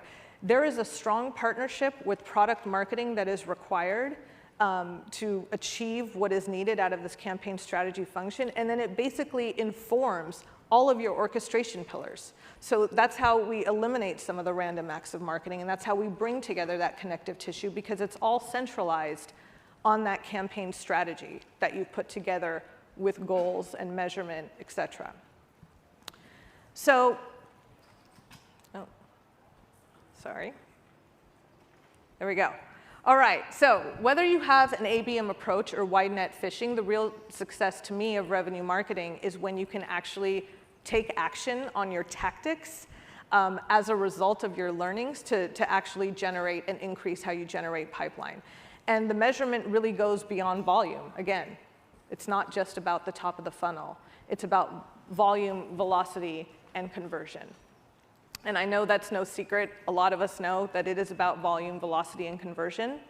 But how many marketing orgs really take the time to address the latter two, right? We know we're on the hook for number one. But velocity and conversion are ways, or are areas that marketing needs to lean in more, and that, to me, helps support the evolution to revenue marketing. So, for example, velocity is not just a sales execution challenge. Revenue marketing through campaign enablement, lifecycle programs, and other examples I'm going to talk you through should and can absolutely get involved in creating that velocity. And similarly, every conversion point down the funnel doesn't move a prospect further and further away from marketing's responsibility. In fact, there are areas that we should and can be involved in to optimizing those conversions down funnel. And I'll talk about that shortly. So again, creating pipeline velocity is not specifically owned by sales. Okay, so how can revenue marketing actually be invested and involved in helping with that velocity? Do the forensics.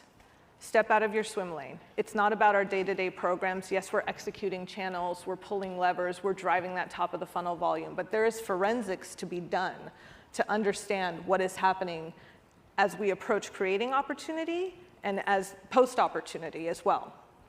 So after the MQL, we look towards what becomes an opportunity, and let's figure out what we can learn. And then let's look beyond the opportunity and figure out what we can learn. So one example is in partnership with product marketing, operations, sales strategy, do a deep dive on the lost opportunities. Are we losing because we're not creating enough hook and stickiness at the top of the funnel? Do we have a handoff problem? Is there messaging inconsistencies? Figure out the primary reasons for why we are losing opportunities. Solve for the majority with that. One way that will be really beneficial in solving for that is hearing from your customers directly. So in a prior life, I actually led what I called a voice of a customer deep dive using a third-party consulting firm. It was third-party intentionally because we didn't want to have any bias when talking to our customers. We wanted them to know they can and should speak freely. And the idea of this was to look at 3 different buckets of opportunities. Open opportunities we currently had in the pipe, opportunities that we lost, and opportunities that we won. What we were looking for was to better understand where we could do better in all stages of our ecosystem, from marketing to sales.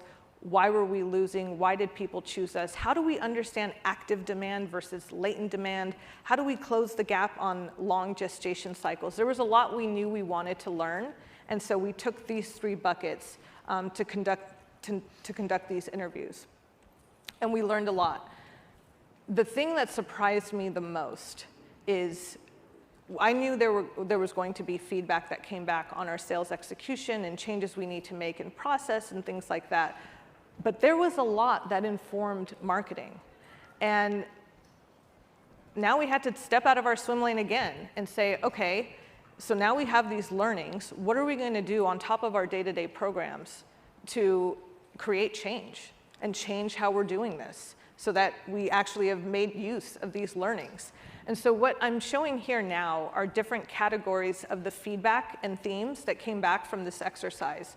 So there were things about top-of-funnel programs. There was a lot about sales pipeline and forecasting, SDR enablement, et cetera. But what I'm showing here is the high-level themes of what came back to marketing to do, of what marketing needs to really address. And there was a lot of double-click within this. But for example, what got exposed is that we weren't doing enough on the middle and bottom of funnel content and programs. And so prospects were starting to get disconnected with us. And so it showed us we needed to actually invest more, again, not just focus on that top of the funnel. I hope that's not falling. So, all right, we're OK, folks. OK.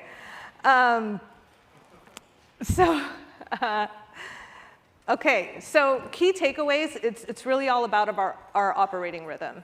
So demand generation, focused at the top. Revenue marketing, your operating rhythm spans top of the funnel, all the way down the funnel, pre-sales and post-sales. Organize your team against the strategic pillars. Make sure that they have the connective tissues, because your focus, your end game here is to create an end-to-end prospect journey, not just drive that volume. And broaden your measurement to align with sales. Don't forget about velocity and conversion and the role that your tactics and your orchestration plays a part in that. Step out of your swim lane. The catcher's mitt is not just about sales. Marketing, especially revenue marketing, really needs to lean in and learn what about that catcher's mitt can inform how we're going to market, what we can do differently. It should include customer listening. I do recommend it being third party. Again, you get an unbiased understanding of what your prospects and customers are really learning about you, what's turning them on, what's turning them off, and what kills a deal and what gets the deal. And really affect change outside of your day-to-day programs. Don't operate in isolation. Really broaden cross-functionally across marketing, but also with sales to be a change agent across the board. That's all I have. Thank you. Thank you, guys.